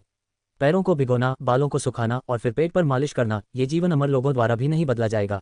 किंग गुआंगलिन ने गुस्से में उसका हाथ पकड़ते हुए कहा। बकवास बंद करो। मेरी गलती। हे फेंग ने शर्मिंदगी से उसका हाथ ऊपर की ओर बढ़ाया। मैं तो बस तुम्हारा पेट सहलाना चाहता था। आह, तुमने अभी तक स्नान नहीं किया है, इसलिए मैं इसे नहीं सहला रहा हूँ। सौभाग्य से मैंने ऐसा नहीं किया, वरना तुम मुझे फिर से परेशान कर रहे होते। अरे, तुम्हें कौन परेशान कर रहा है? तुम हो। किंग गुआंगलिन ने अपनी उंगलियां हेफॉन्ग के बालों में घुमाई, उन्हें चिकना किया, और उनकी रेशमी कोमलता की सराहना करने के बाद उन्होंने हेयर ड्रायर को एक तरफ रख दिया। उसके सामने बैठ गए। आज दौड़ने से आप थक गई होंगी, है ना? भीगने के बाद काफी अच्छा लग रहा है। हे फेंग ने उसके पैरों को बाल्टी में दबाए रखा ताकि वह उन्हें उठा न सके। क्या तुम्हें पैर इतने पसंद हैं? कौन कौन उन्हें पसंद करता है? किंग गुआंगलिन को यह समझने में थोड़ी देर हो गई कि उसका क्या मतलब है, और फिर गुस्से से जवाब दिया। अपनी प्रेमिका के पैर धोने में मदद करने जैसी मीठी बात कहने पर वह विकृत लगती है। मैं दिखावा करूंगी कि मुझे तुम पर विश्वास है। हे फेंग ने अपने होठों को मोड़ते हुए अपना नाइटगाउन ऊपर उठाकर घुटनों पर दबाते हुए कहा। चूंकि तुम इतना अच्छा व्यवहार कर रही हो, इसलिए मैं तुम्हें अपने पैरों की मालिश करने दूंगी। दौड़ने के बाद वे बहुत दर्द कर रही थीं। कभी कभी उसे खुश करने के लिए उसे कुछ सुविधाएं देनी पड़ती थीं। स्पष्टतः मैं ही आपकी सेवा कर रहा हूं, लेकिन आप ऐसे बात कर रहे हैं जैसे मुझे बहुत बड़ा लाभ मिल रहा है। किसी दिन जब मैं अच्छे मूड में होऊंगा तो मैं तुम्हें अपने पैरों की मालिश करने दूंगा। वह भावी हो चुका था और हमेशा की तरह सख्ती से पेश आते हुए मासूमियत का नाटक कर रहा था। यह मालिश है या दुलार? हे फैंग को उसके जिद्दी जवाबों से कोई फर्क नहीं पड़ा, बस ठीक से मालिश करो। अरे, इस तरह से देखने पर तो ऐसा लग रहा था कि मानो कोई भव्य मकान मालिक जीवन का आनंद ले रहा हो। 10 मिनट तक मकान मालिक होने का एहसास महसूस करने के बाद हेफोंग ने कुर्सी पर रखे तौलिए की ओर हाथ बढ़ाया। बस अब एक तरफ हट जाओ, अच्छे कामों को अंत तक पूरा करना चाहिए। किंग गुआंगलिन ने उसके हाथ से तौलिया छीन लिया। अपना पैर उठाओ। उद्धरण चिन्ह डॉट डॉट डॉट उद्धरण चिन्ह। हे फैंग ने हताशा में अपने होंठ काट लिए और अपनी आंखें बंद कर लीं तथा अपना पैर बाल्टी से बाहर निकाल लिया। समय के साथ इसकी आदत पड़ जाती है। हे। किंग गुआंगलिन ने उसका पैर सुखाया और उसके छोटे पैर को दबाया और गुस्से से उसकी आंखें चौड़ी होते देख वह हंसने से खुद को नहीं रोक सका। अंततः उसे उसकी कमजोरी का पता चल गया। ये तो बहुत ज्यादा है। हे फैंग ने कुर्सी के किनारों को कसकर पकड़ लिया और धीरे से छटपटाया। किंग गुआंगलिन बस उसे चिढ़ा रहा था और उसने आगे नहीं कहा, ठीक है, अब और चिढ़ाना नहीं। उसने उसका पैर छोड़ दिया और खड़ा हो गया। आगे बढ़कर टीचहे को अपनी बाहों में उठा लिया और बिस्तर पर लिटा दिया। उसके माथे पर हल्के से चुंबन करते हुए कहा, जल्दी सो जाओ। हम्फ। हे फैंग ने खुद को पतले कंबल से ढक लिया और अपना सिर उससे दूर कर लिया, ये दिखाने के लिए कि वह गुस्से में है। लाइट बंद कर दो, दरवाजा बंद कर दो, धन्यवाद। किंग गुआंगलिन जाने की योजना बना रहा था, लेकिन उसे इस तरह से व्यवहार करते देख वह फिर से नीचे झुका, उसका चेहरा अपनी ओर घुमाकर उसे एक मजबूत चुंबन दिया। फिर गर्व से बाल्टी उठाई और दरवाजे की ओर बढ़ा। जल्दी सो जाओ, मैं लाइट बंद कर रहा हूँ। जल्दी करो और जाओ। बेडरूम की लाइट बंद होने के कारण हेफोंग ने अंधेरे में अपनी आंखें बंद कर लीं। लिविंग रूम में उसके इधर उधर घूमने और पानी डालने की आवाज़ें सुनने लगी और उसके चेहरे पर मुस्कान आ गई। कुछ देर तक चुपचाप लेटे रहने के बाद वह पलटी और तकिए के पास टटोली, डोरेमोन के आलीशान खिलौने को पकड़ लिया और उसे चूमने के बाद उसे गले लगाकर सोने के लिए तैयार हो गई। Dot dot dot. रात शांत और सुंदर। किंग गुआंगलिन ने स्नान समाप्त किया और घर लौट आया। खिड़की के पास खड़ा होकर आकाश की ओर देखने लगा। ब्रह्मांड बहुत विशाल है और हर जीवन एकाकी है। अपने क्षणभंगुर जीवन काल में संतुष्टि पाने के लिए किसी को कैसे जीना चाहिए? हर दिन एक साथ जागना, कुछ देर बिस्तर पर आराम करना, फिर बाहर जाने से पहले एक साथ नाश्ता करना, शाम को काम से घर आकर किराने का सामान एक साथ खरीदना, मैं खाना बनाती हूँ, तुम बर्तन धोते हो, फिर दोहराते हो और दोहराते हो अनंत तक, इससे कभी थकते नहीं हो। चाहे इसे कितनी भी बार दोहराया जाए, कभी थकना नहीं चाहिए। बेंच पर हेफोंग द्वारा कहे गए शब्दों का आनंद लेते हुए किंग गुआंगलिन के चेहरे पर मुस्कान आ गई। उसने एक बार फिर उसकी ओर देखा, पर्दे खींचे और बिस्तर पर लेट गई। कौन परवाह करता है कि जीवन कैसे जिया जाता है, गुरु का होना ही पर्याप्त है। अध्याय 127। अध्याय 126। भावनाओं का स्वामी, वह मैं होऊंगा। सोमवार। जून का आधा समय बीत चुका है और मध्य ग्रीष्म ऋतु आ चुकी है। जैसे ही सुबह का सूरज निकला, तापमान तुरंत बढ़ गया, जो किसी को भी झुलसाकर मार डालने के लिए तैयार था। किंग गुआंगलिन ने जल्दी ही अपनी आंखें खोली और बिस्तर से बाहर निकल गया। खिड़की से बाहर देखा, कपड़े बदले और नहाने के बाद घर से बाहर निकल गया। उसने 2 तले हुए आटे की टिकिया और 1 कप सोया दूध खरीदा और उन्हें शिक्षक के घर ले आया। निश्चित रूप से, जैसा कि उसने उम्मीद की थी, वह महिला अभी भी गहरी नींद में सो रही थी। रजाई एक तरफ से अस्त व्यस्त तरीके से लपेटी हुई थी और नाइट गाउन उसकी कमर तक चढ़ गया था। केवल डोरेमोन का वह खिलौना जो उसने 60 युआन में खरीदा था, उसके चेहरे पर कसकर चिपका हुआ था। सौभाग्य से वह एक सज्जन व्यक्ति थे।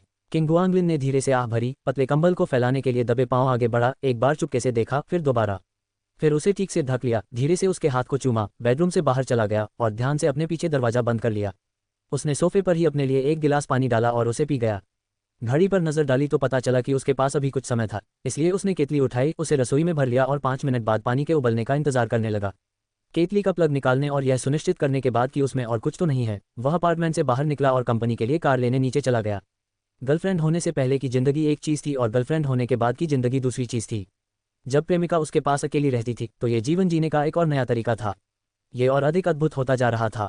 किंग गुआंगलिन मुस्कुराते हुए कंपनी में आए और एक सहज नज़र से उन्होंने सनवेन को देखा, जो अपनी गर्लफ्रेंड के साथ घूमने के लिए छुट्टी पर थे और अपनी मेज़ पर रोटी खा रहे थे, बदलाव के लिए अंडे का पैनकेक न खाते हुए। किंग गुआंगलिन का ध्यान कुछ भटक गया था। आराम से बैठने के बाद उसने सुनवेन का अभिवादन किया। क्या तुम्हें विदा नहीं लेनी थी? मुझे अपनी नौकरी से प्यार है, इसलिए मैंने इसे न करने का निर्णय लिया है। सनवेन ने सोया दूध पीते हुए सुस्ती से उत्तर दिया। मुझे चिंता है कि आप मेरे काम नहीं संभाल पाएंगे। अरे, क्या तुम लोगों में झगड़ा हुआ? किंग गुआंगलिन उसके हाव भाव से अंदाजा लगा सकता था। इस बार क्या हुआ? आह, भूल जाओ। सनवेन ने अपना सिर हिलाया, न तो इनकार किया और न ही विस्तार से कुछ कहना चाहा, बस अपने बन को कुतरता रहा। ठीक है, अगर आपको मदद की जरूरत है तो बस कह दीजिए। मैं अब अनुभव से लबालब हूँ। किंग गुआंगलिन शिक्षकी के घर से निकलते हुए थोड़ा घमंडी महसूस कर रही थी और अपने बालों को झटकने के लिए ऊपर की ओर हाथ बढ़ा रही थी। रोमांस का मास्टर, वह मैं हूँ। कल रात वह बहुत देर तक बिस्तर पर लेटा रहा और बार बार उन शब्दों पर विचार करता रहा जो हेफोंग ने बेंच पर उससे कहे थे। जितना अधिक वह इसके बारे में सोचता, उतना ही अधिक उसे लगता कि उसकी बातें सही थीं। तो यही तो प्यार है, ये इतना सरल है। तुम, सनवेन ने अविश्वास से कहा, तुम और शियाओ यू एक के 6, दूसरे के आधा दर्जन हैं और बुरे विचारों के अलावा कुछ नहीं करते। किसी व्यक्ति में परिवर्तन देखने के लिए 3 दिन पर्याप्त हैं, संदेह मत करो। बॉस सुप्रभात। जियांग लिंगलिंग, जो बॉस के अलावा कंपनी में सबसे आखिर में पहुंचे, ने प्रसन्नतापूर्वक किंग गुआंगलिन का अभिवादन किया। सुबह किंग गुआंगलिन ने जवाब दिया और ऊपर देखा तो सन वेन की शरारती अभिव्यक्ति देखकर हैरान हो गई। उस नज़र का क्या मतलब है? हे रोमांस के मास्टर, सन वेन ने भौहें उठाकर चिढ़ाते हुए कहा। कोई बात नहीं, मैं बस आराम से बैठूंगा और शो का आनंद लूंगा। आप किस बारे में बात कर रहे हैं? किंग गुआंगलिन कुछ हद तक हैरान हो गए और उन्होंने बस अपना ड्राइंग बोर्ड लगाकर काम शुरू कर दिया। इस कॉमिक का निर्माण एक अकेले प्रयास था, न कोई संपादक, न कोई सहायक और न ही स्टोरी बोर्ड कलाकार या मॉडलर। पूरे स्टूडियो में कोई पद ही नहीं था। यह एक अकेले व्यक्ति का काम था। उनका पहला काम, उसे यह काम अच्छे से करना था। बॉस, आप बहुत प्रतिभाशाली हैं। जियांग लिंगलिंग ने अपना नाश्ता खत्म करने के बाद किंग गुआंगलिन के बगल में अपनी कुर्सी खिसका दी और उसके ड्राइंग बोर्ड पर बनी अर्धनिर्मित रेखा कला की प्रशंसा करने लगी। सन वेन ने ऊपर देखा, मन ही मन हंसा और फिर नीचे देखा। अभी भी रोमांस का उस्ताद, देखते हैं तुम इससे कैसे निपटते हो। किंग गुआंगलिन को अपने ड्राइंग बोर्ड पर ध्यान केंद्रित करते और कुछ न बोलते देख जियांग लिंगलिंग रुक गई, बिना कोई आवाज किए अपना मुंह खोला और फिर उसके बगल में बैठकर उसे देखने लगी। तुमने अभी क्या कहा? कुछ देर बाद ही किंग गुआंगलिन ने देर से जवाब दिया। उन्हें चित्र बनाते समय कोई व्यवधान नहीं चाहता था। जब वे घर पर अपने स्टूडियो में जाते थे तो वे आमतौर पर अपना फोन भी नहीं लाते थे। केवल शिक्षक से परिचय होने के बाद ही कभी कभी ऐसा करते थे। उद्धरण चिन्ह ... मैं कह रहा था कि आप सचमुच बहुत अच्छी पेंटिंग करते हैं। जितना अधिक आप अध्ययन और अभ्यास करेंगे उतना ही अधिक आप ये भी कर पाएंगे। गुआंगलिन ने उसकी ओर देखने के लिए अपना सिर घुमाया। उसे अपने बगल में निष्क्रिय बैठे देखकर उसने हैरानी से पूछा, क्या आपको किसी चीज की आवश्यकता है? नहीं, बस देख रहा हूँ और सीख रहा हूँ। जियांग लिंगलिंग ने एक मीठी मुस्कान प्रकट की और गंभीरता से कैनवास की ओर देखा। ये पेंटिंग क्या है? यह इतनी अव्यवस्थित क्यों दिख रही है? इसे समझने के लिए बहुत ठोस आधार की आवश्यकता है। ओह, जियांग लिंगलिंग का चेहरा सख्त हो गया। ठीक है, आप बड़े शॉट बहुत ही शानदार हैं। अगर मैं इसे नहीं समझ सकती तो मुझे देखने की जरूरत नहीं है। इसमें बड़ी बात क्या है? उसने अपने पैरों में थोड़ा बल लगाया और कुर्सी को वापस अपनी सीट पर सरका दिया। गुआंगलिन ने उसकी बात पर ध्यान नहीं दिया और ब्रश पर अपनी पकड़ बदलकर छायांकन जारी रखा। छायाएं कितनी अच्छी तरह से उभर रही थी। ये सीधे तौर पर पात्रों की त्रिआयामिता से जुड़ा था। वह एक शौकिया समझ ही नहीं पा रही थी। रंग रोगन और चित्र बनाते बनाते अचानक दोपहर हो गई। चेन रुई एक बार बाहर आया और गुआंगलिन के पीछे खड़ा हो गया, कुछ हैरान। ये बिल्कुल स्पष्ट था कि गुआंगलिन उसकी ही शैली की नकल कर रहा था और इसके अलावा वह काफी अच्छा कर रहा था। बिना कोई आवाज किए जिससे उसका ध्यान भंग हो, वह चुपचाप कुछ देर देखता रहा और फिर अपने काम में लग गया। गुआंगलिन अपनी छाया पर ध्यान लगाए हुए था। उसे तब तक ध्यान नहीं आया जब तक जियांग लिंगलिंग उसे याद दिलाने के लिए अपनी कुर्सी पर नहीं बैठ गई। उसने मुझे काफी देर तक देखा, गुआंगलिन ने सहजता से पूछा। हाँ, वह वहां काफी देर तक खड़ा रहा। ओह बड़े साहब, जियांग लिंगलिंग ने चारों ओर देखा, फिर अपनी आवाज धीमी करके पूछा, क्या ये कंपनी की नई सीरीज है? आप इसे अकेले क्यों कर रहे हैं? आमतौर पर श्रृंखला का काम एक सहयोगात्मक प्रयास होता है जिसमें कुछ लोग लाइन वर्क करते हैं, अन्य लोग ड्राफ्ट पूरा करते हैं, कुछ लोग रंग भरते हैं और कुछ लोग पोस्ट प्रोडक्शन का काम करते हैं। लेकिन उन्होंने केवल गुआंगलिन को अपने काम में तल्लीन देखा, जो ये सभी कदम स्वयं ही उठा रहा था। मुझे नहीं पता, गुआंगलिन ने ईमानदारी से अपना सिर हिलाया। तुम्हें नहीं पता? जियांग लिंगलिंग हैरान थी। तो फिर तुम इस पर काम क्यों कर रहे हो? उन्होंने मुझे ये दिया तो मैंने इसे कर दिया। ओह ठीक है। जियांग लिंगलिंग कुछ अवाक रह गया। महाशय, आप सचमुच लापरवाह हैं। काम करना सिर्फ काम को अच्छी तरह से पूरा करना नहीं है। गुआंगलिन उदासीन था। सीरीज हो या ना हो, तकनीक में महारत हासिल करके ही वह सचमुच उसका अपना बन सकता है। कौशल के बल पर ही कोई व्यक्ति आत्मविश्वास के साथ अपने वेतन पर बातचीत कर सकता है। दोपहर के भोजन का समय हो गया है। उसने अपनी घड़ी देखी, ब्रश एक तरफ रख दिया और अपना मोबाइल फोन निकाला। बेपरवाह हो या ना हो, बस काम को अच्छी तरह करने पर ध्यान दो। गुआंगलिन ने पूरी सुबह अपने फोन को छुआ तक नहीं था और आश्चर्य की बात नहीं की, उसके पास फोन के कई संदेश जमा हो गए थे। नाश्ता पहले ही खा लिया गया था, ये स्वादिष्ट था। धन्यवाद सहपाठी, किन काम के बाद तुम्हारे लिए एक इनाम इंतजार कर रहा है। वादा किए गए बीन्स का क्या हुआ? इनाम तो अब चला गया। ऐसा लग रहा था जैसे कल ही उसने टीचर से वादा किया था कि वह उस शाम उनके लिए कुछ बीन्स जीत कर लाएगा और वह सुबह सबसे पहले उन्हें देखना चाहती थी। फिर वह भागदौड़ के कारण भूल गया। आज मैं निश्चित रूप से उन्हें आपके लिए जीतूंगा, गुआंगलिन ने गंभीरता से आश्वासन दिया। आज की जीत में ब्याज भी शामिल होगा और कोई इनाम नहीं है। हेफोन का संदेश तुरंत वापस आया। हम खाना कहाँ खाएंगे? चलो साथ चलते हैं। जियांग लिंगलिंग खड़ी हुई और सुनवेन की तरफ देखने लगी। उसे याद आया कि वे अक्सर तीनों साथ में बाहर जाते थे।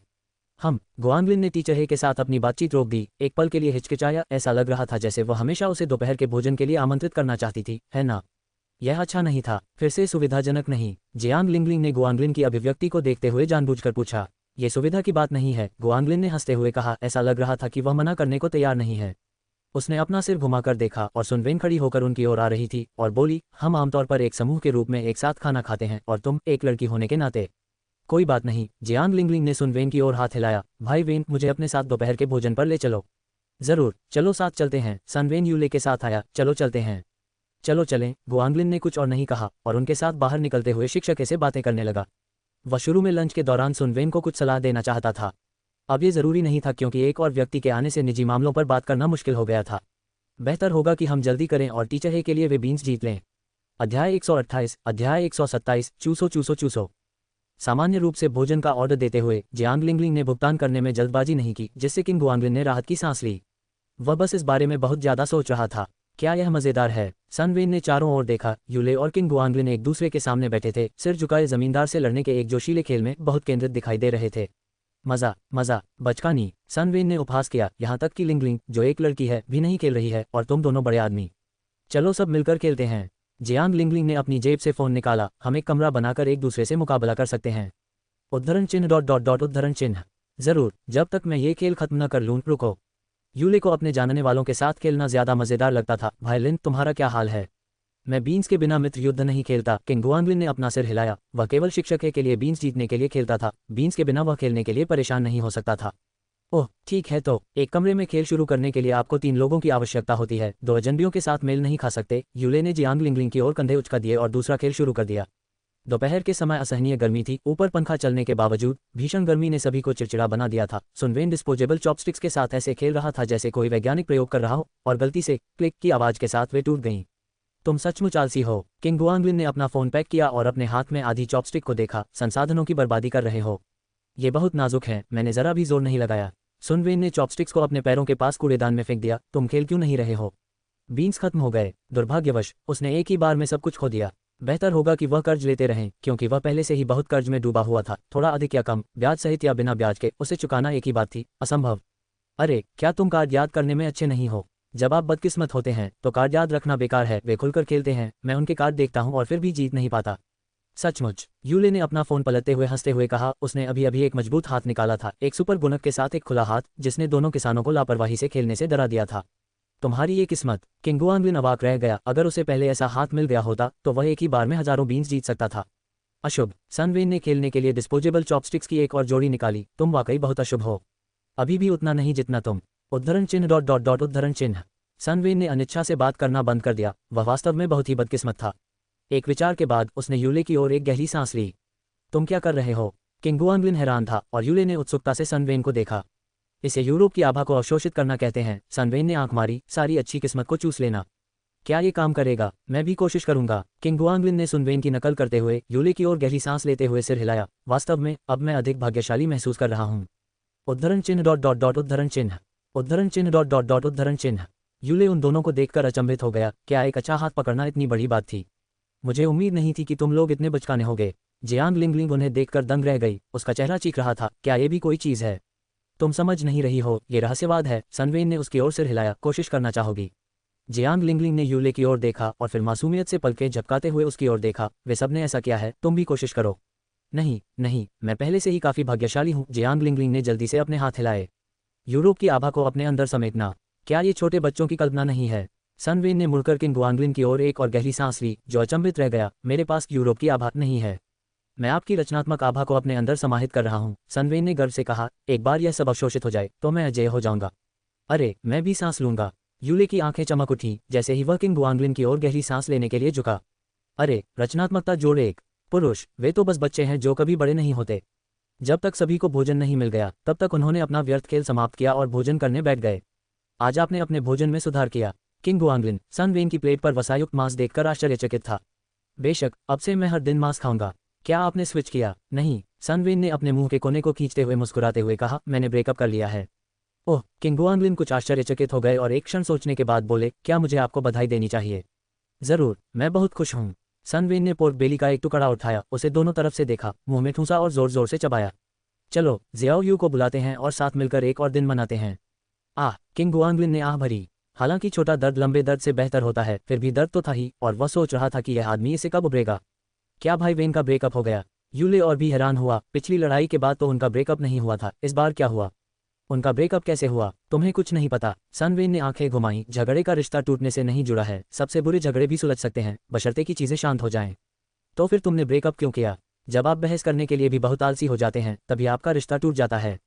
उद्धरण चिन्ह डॉट डॉट डॉट उद्धरण चिन्ह। क्या तुम उसे बाहर ले जाने की योजना नहीं बना रहे थे?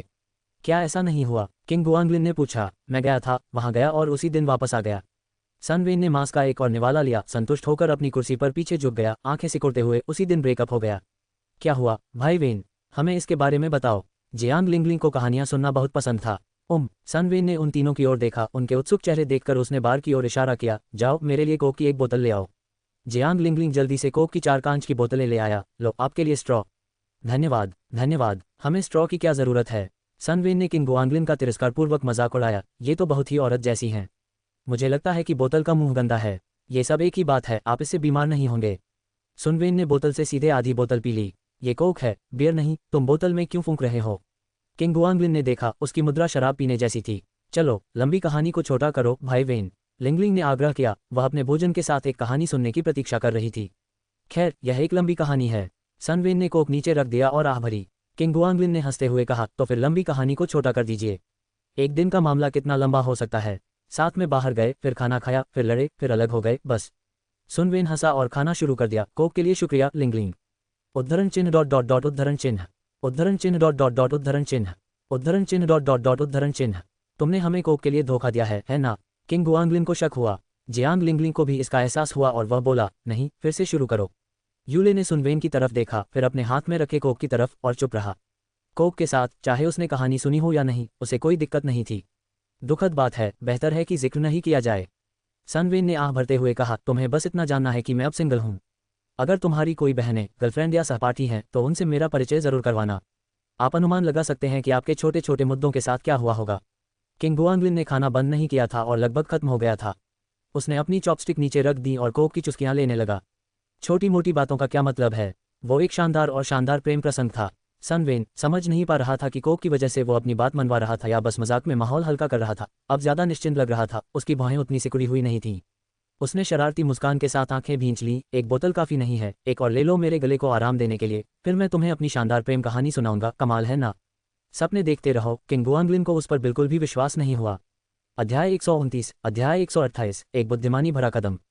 हम खुशी खुशी जोंगनान पर्वत पर पहुंचे, अपना सामान उतारा और फिर कुछ खाने के लिए चले गए। तभी अचानक एक हॉटपॉट रेस्तरां में पहुंचे। मैंने युआनयांग दोहरी शोरबा वाला बर्तन मंगवाया और वेटर ने मुझसे पूछा कि मुझे मध्यम तीखा शोरबा चाहिए या हल्का मसालेदार। मैं एक पल के लिए झिझका, ये सोचकर कि चूंकि यह युआनयांग वाला बर्तन है, इसलिए मध्यम तीखा ज्यादा बेहतर होगा, और वैसे भी उसे आमतौर पर मसालेदार खाना पसंद है। उन्होंने मेरी हिचकिचाहट देखी और वेटर से कहा कि इसे हल्का मसालेदार बनाओ। फिर उन्होंने मेनू उठाया, कुछ व्यंजन चुने और मुझसे कुछ और ऑर्डर करने को कहा। यह बहुत सामान्य लगता है। जियांग लिंगलिंग की दुखी पिल्ला जैसी आंखों का विरोध करने में असमर्थ, सनवेन अपनी कुर्सी पर पीछे झुक गया, धीरे धीरे अपने स्ट्रॉ से घूंट लिया और बोला, ठीक है, बिल्कुल सामान्य सामान्य। किंग गुआंगलिन और यूले ने जियांग लिंगलिंग के साथ सिर हिलाया और फिर चीजें असामान्य हो गईं। अरे, आपने सही अनुमान लगाया। वेटर के जाने के तुरंत बाद वह उदास चेहरे के साथ वहीं बैठी रही। मैं तो इतना डर गई थी कि कुछ बोल भी नहीं पा रही थी, बस सोच रही थी कि क्या हुआ। बताओ क्यों, मुझे कैसे पता। किंग गुआंगलिन ने अपने होंठ चटकाए। क्या ऐसा हो सकता है कि मेनू में उसकी पसंद के व्यंजन न हो। उसका मासिक धर्म आ गया है ना। यूले ने तुरंत जवाब दिया। जियांग लिंगलिंग ने चुपचाप अपनी आंखें घुमाई। बात को घुमाना बंद करो, बस काम पर लग जाओ। फिर क्या हुआ। फिर मैंने उससे पूछा कि क्या हुआ। सनवेन ने अपनी हंसी रोक न पाने के कारण हाथ फैलाते हुए कहा। उसने बताया कि सीढ़ियां चढ़ते समय उसे छींक आ गई थी। प्रश्नवाचक चिन्ह प्रश्नवाचक चिन्ह प्रश्नवाचक चिन्ह। तीनों के चेहरे पर हैरानी थी। इसका किसी चीज से क्या लेना देना है। क्या वह खुद छींकने से परेशान है। यह थोड़ा काल्पनिक है। जियांग लिंगलिंग को कुछ अविश्वास हुआ। नहीं, यह ऐसे हुआ। सनवेन ने गला साफ किया, आवाज धीमी की और किसी और की नकल करते हुए कहा, छींक का मतलब है कि मुझे जुकाम हो जाएगा, जिससे मेरा गला खराब हो जाएगा और मैं ज्यादा मसालेदार कुछ नहीं खा सकता। फिर भी आपने मध्यम मसालेदार विकल्प को देखकर झिझकते हुए, मजाक बंद करो, गंभीर हो जाओ। किंग गुआंगलिन ने उसे बीच में ही टोक दिया। हमें ठीक से बताओ। लेकिन ये सच है, मैं मजाक नहीं कर रहा हूँ। सनवेन ने अपना सिर घुमाया और अपना स्ट्रॉ कूड़ेदान में थूक दिया, फिर आगे बोला। फिर वह बोलती रही और भी ज्यादा गुस्से में आ गई। उसका चेहरा इतना काला पड़ गया, उसकी आंखें इतनी भयंकर हो गईं, मुझे लगा जैसे वह वहीं मेरा गला घोंट देना चाहती हो। उस समय जो भाव उसने देखे थे, उन्हें याद करके वह भौहें चढ़ाने लगा और जीभ चटकाने लगा। फिर कुछ देर रुककर उसने आगे कहा, मैंने कहा था अगर तुम्हें सर्दी जुकाम हो तो कुछ मसालेदार खाने से पसीना निकल जाएगा, है ना। ये सुनकर उसने मेज पर जोर से पटक दिया। दफा हो जाओ, चिल्लाए और अकेली चली गई। अभी बर्तन भी नहीं परोसा गया था। उद्धरण चिन्ह डॉट डॉट डॉट उद्धरण चिन्ह, उद्धरण चिन्ह डॉट डॉट डॉट उद्धरण चिन्ह, उद्धरण चिन्ह डॉट डॉट डॉट उद्धरण चिन्ह। तीनों ने एक दूसरे को देखा और फिर सुनवेन की ओर देखा। ये तो अविश्वसनीय है ना। सनवेन मुस्कुराया। अगर कोई और मुझसे कहता तो मैं भी यकीन नहीं करता, लेकिन मेरे साथ ऐसा हुआ है, सचमुच अविश्वसनीय। उसके बाद क्या हुआ। जियांग लिंगलिंग ने पूछा। क्या तुम उसके पीछे भागे थे। उसके पीछे मेरी गांड का पीछा करो। मैं वहां अकेला बैठा रहा और खुशी खुशी उस बड़े बर्तन में गर्म बर्तन खत्म कर दिया। सन वेन ने अपने होंठ चाटे जैसे कि उस रात के गर्मागर्म व्यंजन का स्वाद ले रहे हों। मैंने पूरे 2 घंटे तक खाया। बहुत समय से इतना संतोषजनक भोजन नहीं किया था। मैंने इतना अधिक खा लिया था कि वह शनिवार था, है ना? मुझे लगता है कि मैंने भी बहुत ज्यादा खा लिया था, किंग गुआंगलिन ने अपने सूजे हुए पेट को याद करते हुए कहा। हाँ, शनिवार, सन वेन ने सिर हिलाया। जब तक मैं वापस आया, होटल में उसका सामान गायब हो चुका था। मैंने फ़ोन किया तो पता चला कि वो दूसरे कमरे में रुक गई है। उसने बताया कि हम ब्रेकअप कर रहे हैं और अगले दिन सुबह सुबह वो लुओ सिटी वापस जा रही है। मैंने सोचा अगले दिन तक इंतज़ार क्यों किया जाए, इसलिए मैंने एक टैक्सी ली और उसे उसी रात घर भेज दिया। उस टैक्सी का किराया सैकड़ों में पड़ा होगा, जैसे कोई और हॉटपॉट। किंग गुआंगलिन को लगा कि यह थोड़ा शर्मनाक है। हॉटपॉट खाने पर ब्रेकअप, यूले ने सोच विचार कर कहा। क्या ये सचमुच इसलिए हो सकता है क्योंकि वह आई थी? जियांग लिंगलिंग को यह अविश्वसनीय लगा। ये तो बस एक भोजन है, क्या ये वास्तव में इसके लायक है? अरे वो तो आई ही नहीं, ये तो सामान्य प्रक्रिया है। सन वेन ने सिर हिलाया। कुछ दिन पहले भी ऐसा ही था। वह अचानक रुका, फिर बात बदल दी। खैर, मन की शांति के लिए कुछ 100 रुपये तो देने ही होंगे। सच में, बधाई तो बनती है। किंग गुआंगलिन ने अपनी मुट्ठियां भींच लीं और उसे हिलाते हुए कहा, बधाई हो, बधाई हो। हर 3 दिन में छोटे मोटे और हर 5 दिन में बड़े बड़े झगड़ों वाले दिन खत्म हो जाएं तो बेहतर है। इतना परेशान होने की जरूरत नहीं है। ग्रेजुएशन के बाद के 2 सालों में सुनवेन का रूप रंग इतना ढल गया था, उसकी उम्र कई साल बढ़ गई थी। खुश होकर बाहर निकलते हुए, लेकिन आखिर में मध्यम तीखे और हल्के तीखे के बीच झिझकते हुए, समझ ही नहीं आ रहा था कि क्या कहे। अरे, खुशी के दिन आ रहे हैं, जब मन करे पी लो, जब मन करे मांस खा लो। सुनवेन हंसा। शुक्र है कि मुझे अभी अभी तनख्वाह मिली है। मैं दूसरा कमरा किराए पर ले सकता हूँ, वरना मुझे वापस भागकर ज़ियाओ यू के यहाँ आधे महीने रहना पड़ता। उसने ऊपर देखा, एक गहरी सांस ली और उसके चेहरे से मुस्कान धीरे धीरे गायब हो गई। वह एक पल के लिए चुपचाप पंखे को देखता रहा, फिर हंसते हुए बोला, आज रात ड्रिंक्स पर जा रहे हैं। ज़ियाओ यू को बुलाओ, मेरी गांड पी लो, 2 महीने चुप रहो, कुछ पैसे बचाकर ठीक हो जाओ। किंग गुआंगलिन ने साफ मना कर दिया, वरना कुछ ही दिनों में तुम फिर से गोभी कुतरने लगोगे।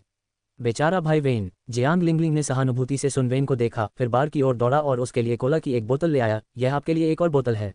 बहुत बढ़िया। सनवेन ने बोतल ली और आधी बोतल गटक ली। इन दोनों को तो कोला पकड़ना भी नहीं आता। तुम पियो, ये सब मेरे ऊपर है, फ्रिज खाली कर दो। किंग गुआंगलिन अपनी कुर्सी पर आलस से पीछे झुक गया, हिलना नहीं चाहता था। सनवेन ने अपना कोला खत्म कर लिया तो ग्रुप उठ खड़ा हुआ। किंग गुआंगलिन कोला की 5 बोतलों का भुगतान करने बार में गया और वे सब साथ साथ कंपनी की ओर चल पड़े। कंपनी का सेंट्रल एयर कंडीशनिंग बहुत प्रभावी था, जो इमारत में प्रवेश करते ही गर्मी को दूर कर देता था तथा उन्हें ठंडा और तरोताजा महसूस कराता था। टूटे हुए दिल का एहसास कैसा होता है? यूले ने सुनवेन से फुसफुसाते हुए पूछा। मुझे एकदम से बहुत हल्कापन महसूस हुआ। सनवेन ने उसका कंधा थपथपाया। देर सबेर तुम्हें भी इसका अनुभव होगा, जल्दी मत करो। उद्धरण चिन्ह डॉट डॉट डॉट उद्धरण चिन्ह। क्या बारिश में दिल दहला देने वाली सिसकियां और चीखें नहीं होनी चाहिए? किंग गुआंगलिन ने अपनी ठुड्डी पर हाथ फेरा। एक पल के लिए सोचा, बुरा हुआ कि बारिश नहीं हुई, वरना तुम एक तमाशा कर सकते थे। सनवेन ने उपहास करते हुए कहा, बेवकूफ़ी भरा टीवी कम देखो। आजकल दुख का सामना मुस्कुराकर और उसके जख्मों को अंदर ही छिपाकर करने का चलन है। चीखने चिल्लाने वाले बड़े बड़े दृश्य अब पुराने जमाने के हो गए हैं। जियांग लिंगलिंग सुनवेन के पास गई। क्या तुम इस समय सचमुच दुखी हो, भाई वेन? मैं बिल्कुल भी दुखी नहीं हूँ। काश मैं हंसते हंसते आसमान तक पहुंच जाता। आगे बढ़ो और हंसो, मैं इसे रिकॉर्ड कर लूंगा। किंग गुआंगलिन ने अपना फोन निकाला और उसकी ओर इशारा करते हुए कहा, शुरू करो। उद्धरण चिन्ह डॉट डॉट डॉट उद्धरण चिन्ह। पागलों का एक झुंड। सनवेन उनसे दूरी बनाए रखते हुए तेजी से लिफ्ट से दूर चले गए। इससे पहले उसे कुछ पछतावा हुआ था और वह सोच रहा था कि क्या उस दिन वह बहुत ज्यादा आवेग में था, लेकिन अब उनके साथ इस बारे में बात करने के बाद उसे अचानक चीजें स्पष्ट रूप से दिखाई देने लगीं। कोई भी किसी के लिए अपरिहार्य नहीं है, हर कोई अकेले ही शुरुआत करता है और अब वह बस उस शुरुआत में वापस आ गया है। हालांकि किसी चीज को पाने के बाद उसे खोना, उसे कभी न पाने की तुलना में कहीं अधिक कठिन है। संक्षेप में, यह अभी भी शुरुआती बिंदु पर वापसी है और समय हमेशा सब कुछ ठीक कर देगा। जिस चीज को छोड़ना जरूरी है, उसे जल्द से जल्द छोड़ देना चाहिए। उसे लंबे समय तक टालने से आप और गहरे धंस जाएंगे और फिर और भी ज्यादा दुख होगा। समय रहते नुकसान कम करना ही सही फैसला है। बस अभी भी उन्हें जाने देना थोड़ा मुश्किल है। कितना अच्छा लगता था जब वे दोनों साथ होते थे। ये सब इस तरह कैसे हुआ? अध्याय 130, अध्याय 129, द क्विक्सोटिक ड्रीम। जैसे ही वह डेस्क पर झपकी लेने की तैयारी कर रहा था, चेन रुई बाहर से अंदर आया। किंग गुआंगलिन का नाम पुकारा और उसे कार्यालय में बुलाया।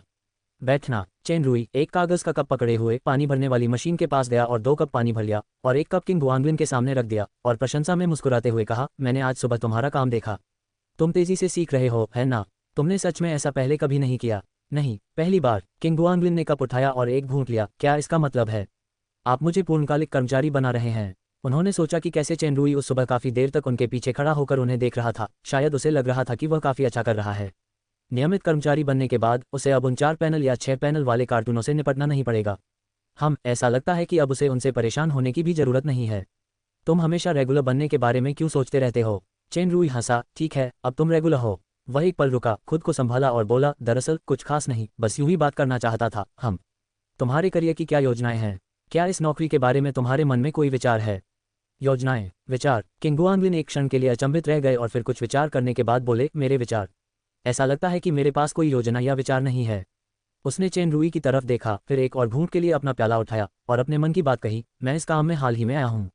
हालांकि कला में मेरी पृष्ठभूमि रही है और मैंने इसे जल्दी ही सीख लिया, लेकिन सच कहूँ तो मेरा मुख्य पेशा अभी भी पारंपरिक चित्रकारी ही है। कॉमिक्स मेरे लिए एक शौक की तरह है। हाँ, अब मुझे इसमें थोड़ी बहुत दिलचस्पी है। चेन रुई अपनी कुर्सी पर बैठा बिना किसी रुकावट के सुन रहा था। किंग गुआंगलिन मुस्कुराया और बोला, अगर मुझे कुछ विचार व्यक्त करने होते तो मैं कहता कि मुझे आपकी यह शैली पसंद है। जब इस तरह के चित्र जीवंत हो जाते हैं तो एक सच्ची उपलब्धि का एहसास होता है। मुझे यह एहसास बहुत पसंद है। मैं उन बेढंगे 4 पैनल वाले कॉमिक्स को छूना भी नहीं चाहता। तो तुम्हें वह पसंद है? उसकी बात सुनकर चेन रुई ने सिर हिलाया और फिर अचानक पूछा, तुम्हारी पिछली नौकरी कैसी थी? क्या तुम्हें वह पसंद नहीं आई थी? पहले किंग गुआंगलिन एक पल के लिए हिचकिचाया, ये भी एक शौक था, मुझे ये पसंद था। ये सही है, ये सब पसंद करने के बारे में है। चेन रुई मुस्कुराया, क्या कोई अंतर है? वे वास्तव में एक ही हैं। किंग गुआंगलिन ने एक पल सोचा और फिर हंसते हुए कहा, तो आप क्या सुझाव दे रहे हैं? स्टूडियो को बड़ा और मजबूत बनाने के लिए? हाँ, ये खोखले शब्द अर्थहीन हैं। चेन रुई ने आत्महीनता से अपना सिर हिलाया, हर कंपनी के ये लक्ष्य होते हैं, लेकिन मैं अलग हूँ। मैं सिर्फ एक स्टूडियो से ज्यादा कुछ बनाना चाहता हूँ। जैसे वह यहाँ रुका, दरवाजे की ओर देखा और थोड़ा आगे झुका। सुनवेन की क्षमताओं के बारे में तुम क्या सोचते हो? ईमानदारी से बताओ। ओह, किंग गुआंगलिन ने दुविधा में पड़कर कहा, बहुत अच्छा, मुझे लगता है सनवेन की क्षमताएं कम नहीं थीं, लेकिन बहुत ज्यादा भी नहीं, कहीं बीच में, जो इस तरह के स्टूडियो के लिए बिल्कुल पर्याप्त थी। लेकिन चेन रुई के रंगकर्म के साथ तुलना करें तो यह वाकई थोड़ा निराशाजनक था। हाँ, बहुत अच्छा। चेन रुई हंसे, लेकिन क्या आपको नहीं लगता कि मेरे चित्र किसी अधिक कुशल रंगकर्मी के साथ और भी बेहतर दिखेंगे? वे कम से कम 1-2 पायदान ऊपर तो जा सकते हैं, है ना? किंग गुआंगलिन ने सिर हिलाया, मोटे तौर पर यही तो मैं कहना चाह रहा हूँ। अगर हम किसी अच्छे कलरिस्ट को रखना चाहें तो 1-2 कंपनियां इसे वहन कर सकती हैं, लेकिन मैं ऐसा नहीं चाहता। चेन रुई अपनी कुर्सी पर पीछे झुके, अपने कप से एक घूंट लिया और फिर आगे बोले, अगर मैं अभी ज्यादा समझाऊंगा तो आपको ज्यादा समझ नहीं आएगा, लेकिन हम अभी भी सिर्फ एक स्टूडियो हैं, सिर्फ मेरे साथ एक स्टूडियो। इसलिए मुझे पार्टनर्स की जरूरत है। अगर आप इस इंडस्ट्री में आगे बढ़ना चाहते हैं तो मुझे उम्मीद है कि आप इस पर गंभीरता से विचार करेंगे। मुझे सचमुच समझ नहीं आ रहा। किंग गुआंगलिन को इस घुमावदार बात से कुछ चक्कर आ रहा था। मेरे जैसे अधकचरे इंसान, क्या आप वेतन थोड़ा बढ़ाकर कुछ विशेषज्ञों को नौकरी पर नहीं रख सकते? ये वैसा नहीं है। हालांकि इससे अच्छी प्रतिष्ठा बनेगी, लेकिन चेन रुई ने अपने होठों पर थप्पड़ मारा, खैर, बस खुद को बेहतर बनाने पर ध्यान दो, बाद में समझ जाओगे। उन्होंने हाथ हिलाते हुए कहा, ओह ठीक है, जिस कहानी पर आप अभी काम कर रहे हैं, हालांकि उसे आपने स्वतंत्र रूप से पूरा किया है, उसका कॉपीराइट कंपनी ने खरीद लिया है। तो कंपनी की संचालन और कॉपीराइट फीस काटने के बाद हम शुद्ध लाभ को आधा आधा बांट लेंगे। कोई आपत्ति नहीं है ना?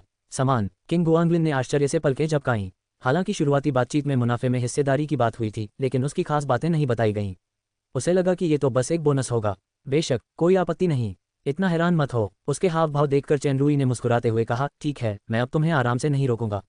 ठीक है। किंग गुआंगलिन उठ खड़ा हुआ, वापस अपनी झपकी लेने के लिए तैयार। जैसे ही वह मुड़ने वाला था, वह रुका और चेन रुई की ओर देखा, तुम्हें सिर्फ एक स्टूडियो नहीं चाहिए? तो फिर तुम क्या चाहते हो? पैसे के लिए नहीं, कंपनी स्थापित करना। उन्होंने सोचा कि चेन रुई काफी असामान्य है। एक मंच। चेन रुई अपनी कुर्सी पर हल्के से घूमे, सबसे बड़ा हास्य मंच। उसी तरह, नहीं, ऐसा नहीं, ये कॉमिक्स को नष्ट कर रहा है। चेन रुई ने बीच में ही टोकते हुए कहा, ये तो खुद कॉमिक कलाकारों के लिए एक मंच है। ओह, क्या ये हास्यास्पद लगता है? अभी तो हम एक छोटा सा स्टूडियो हैं। नहीं, किंग गुआंगलिन ने अपना सिर हिलाया, मैं बस यह नहीं समझ पा रहा हूं कि अंतर क्या है।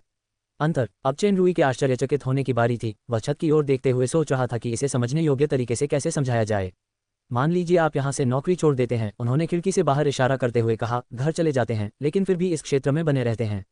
आपको बस अपनी सोची हुई कहानियां और अपनी बनाई कॉमिक्स हमारे प्लेटफॉर्म पर प्रकाशित करनी है। आप यहाँ काम करने जितना ही कमा सकते हैं, बशर्ते परिचालन लागत निकाल ली जाए, बाकी सब कुछ आपका है, चाहे वह मुनाफा हो या कॉपीराइट। क्या यह आकर्षक है? चेन रुई ने किंग गुआंगलिन की ओर अपनी बाहें उठाईं, सच्चा पारस्परिक लाभ। तो फिर कोई भी काम पर नहीं आएगा। किंग गुआंगलिन ने उस पर हंसते हुए कहा, अगर आप घर से चित्र बना सकते हैं तो आपके लिए कौन काम करेगा? सृजन स्वयं एक काम नहीं होना चाहिए, है ना? उद्धरण चिन्ह उद्धरण चिन्ह।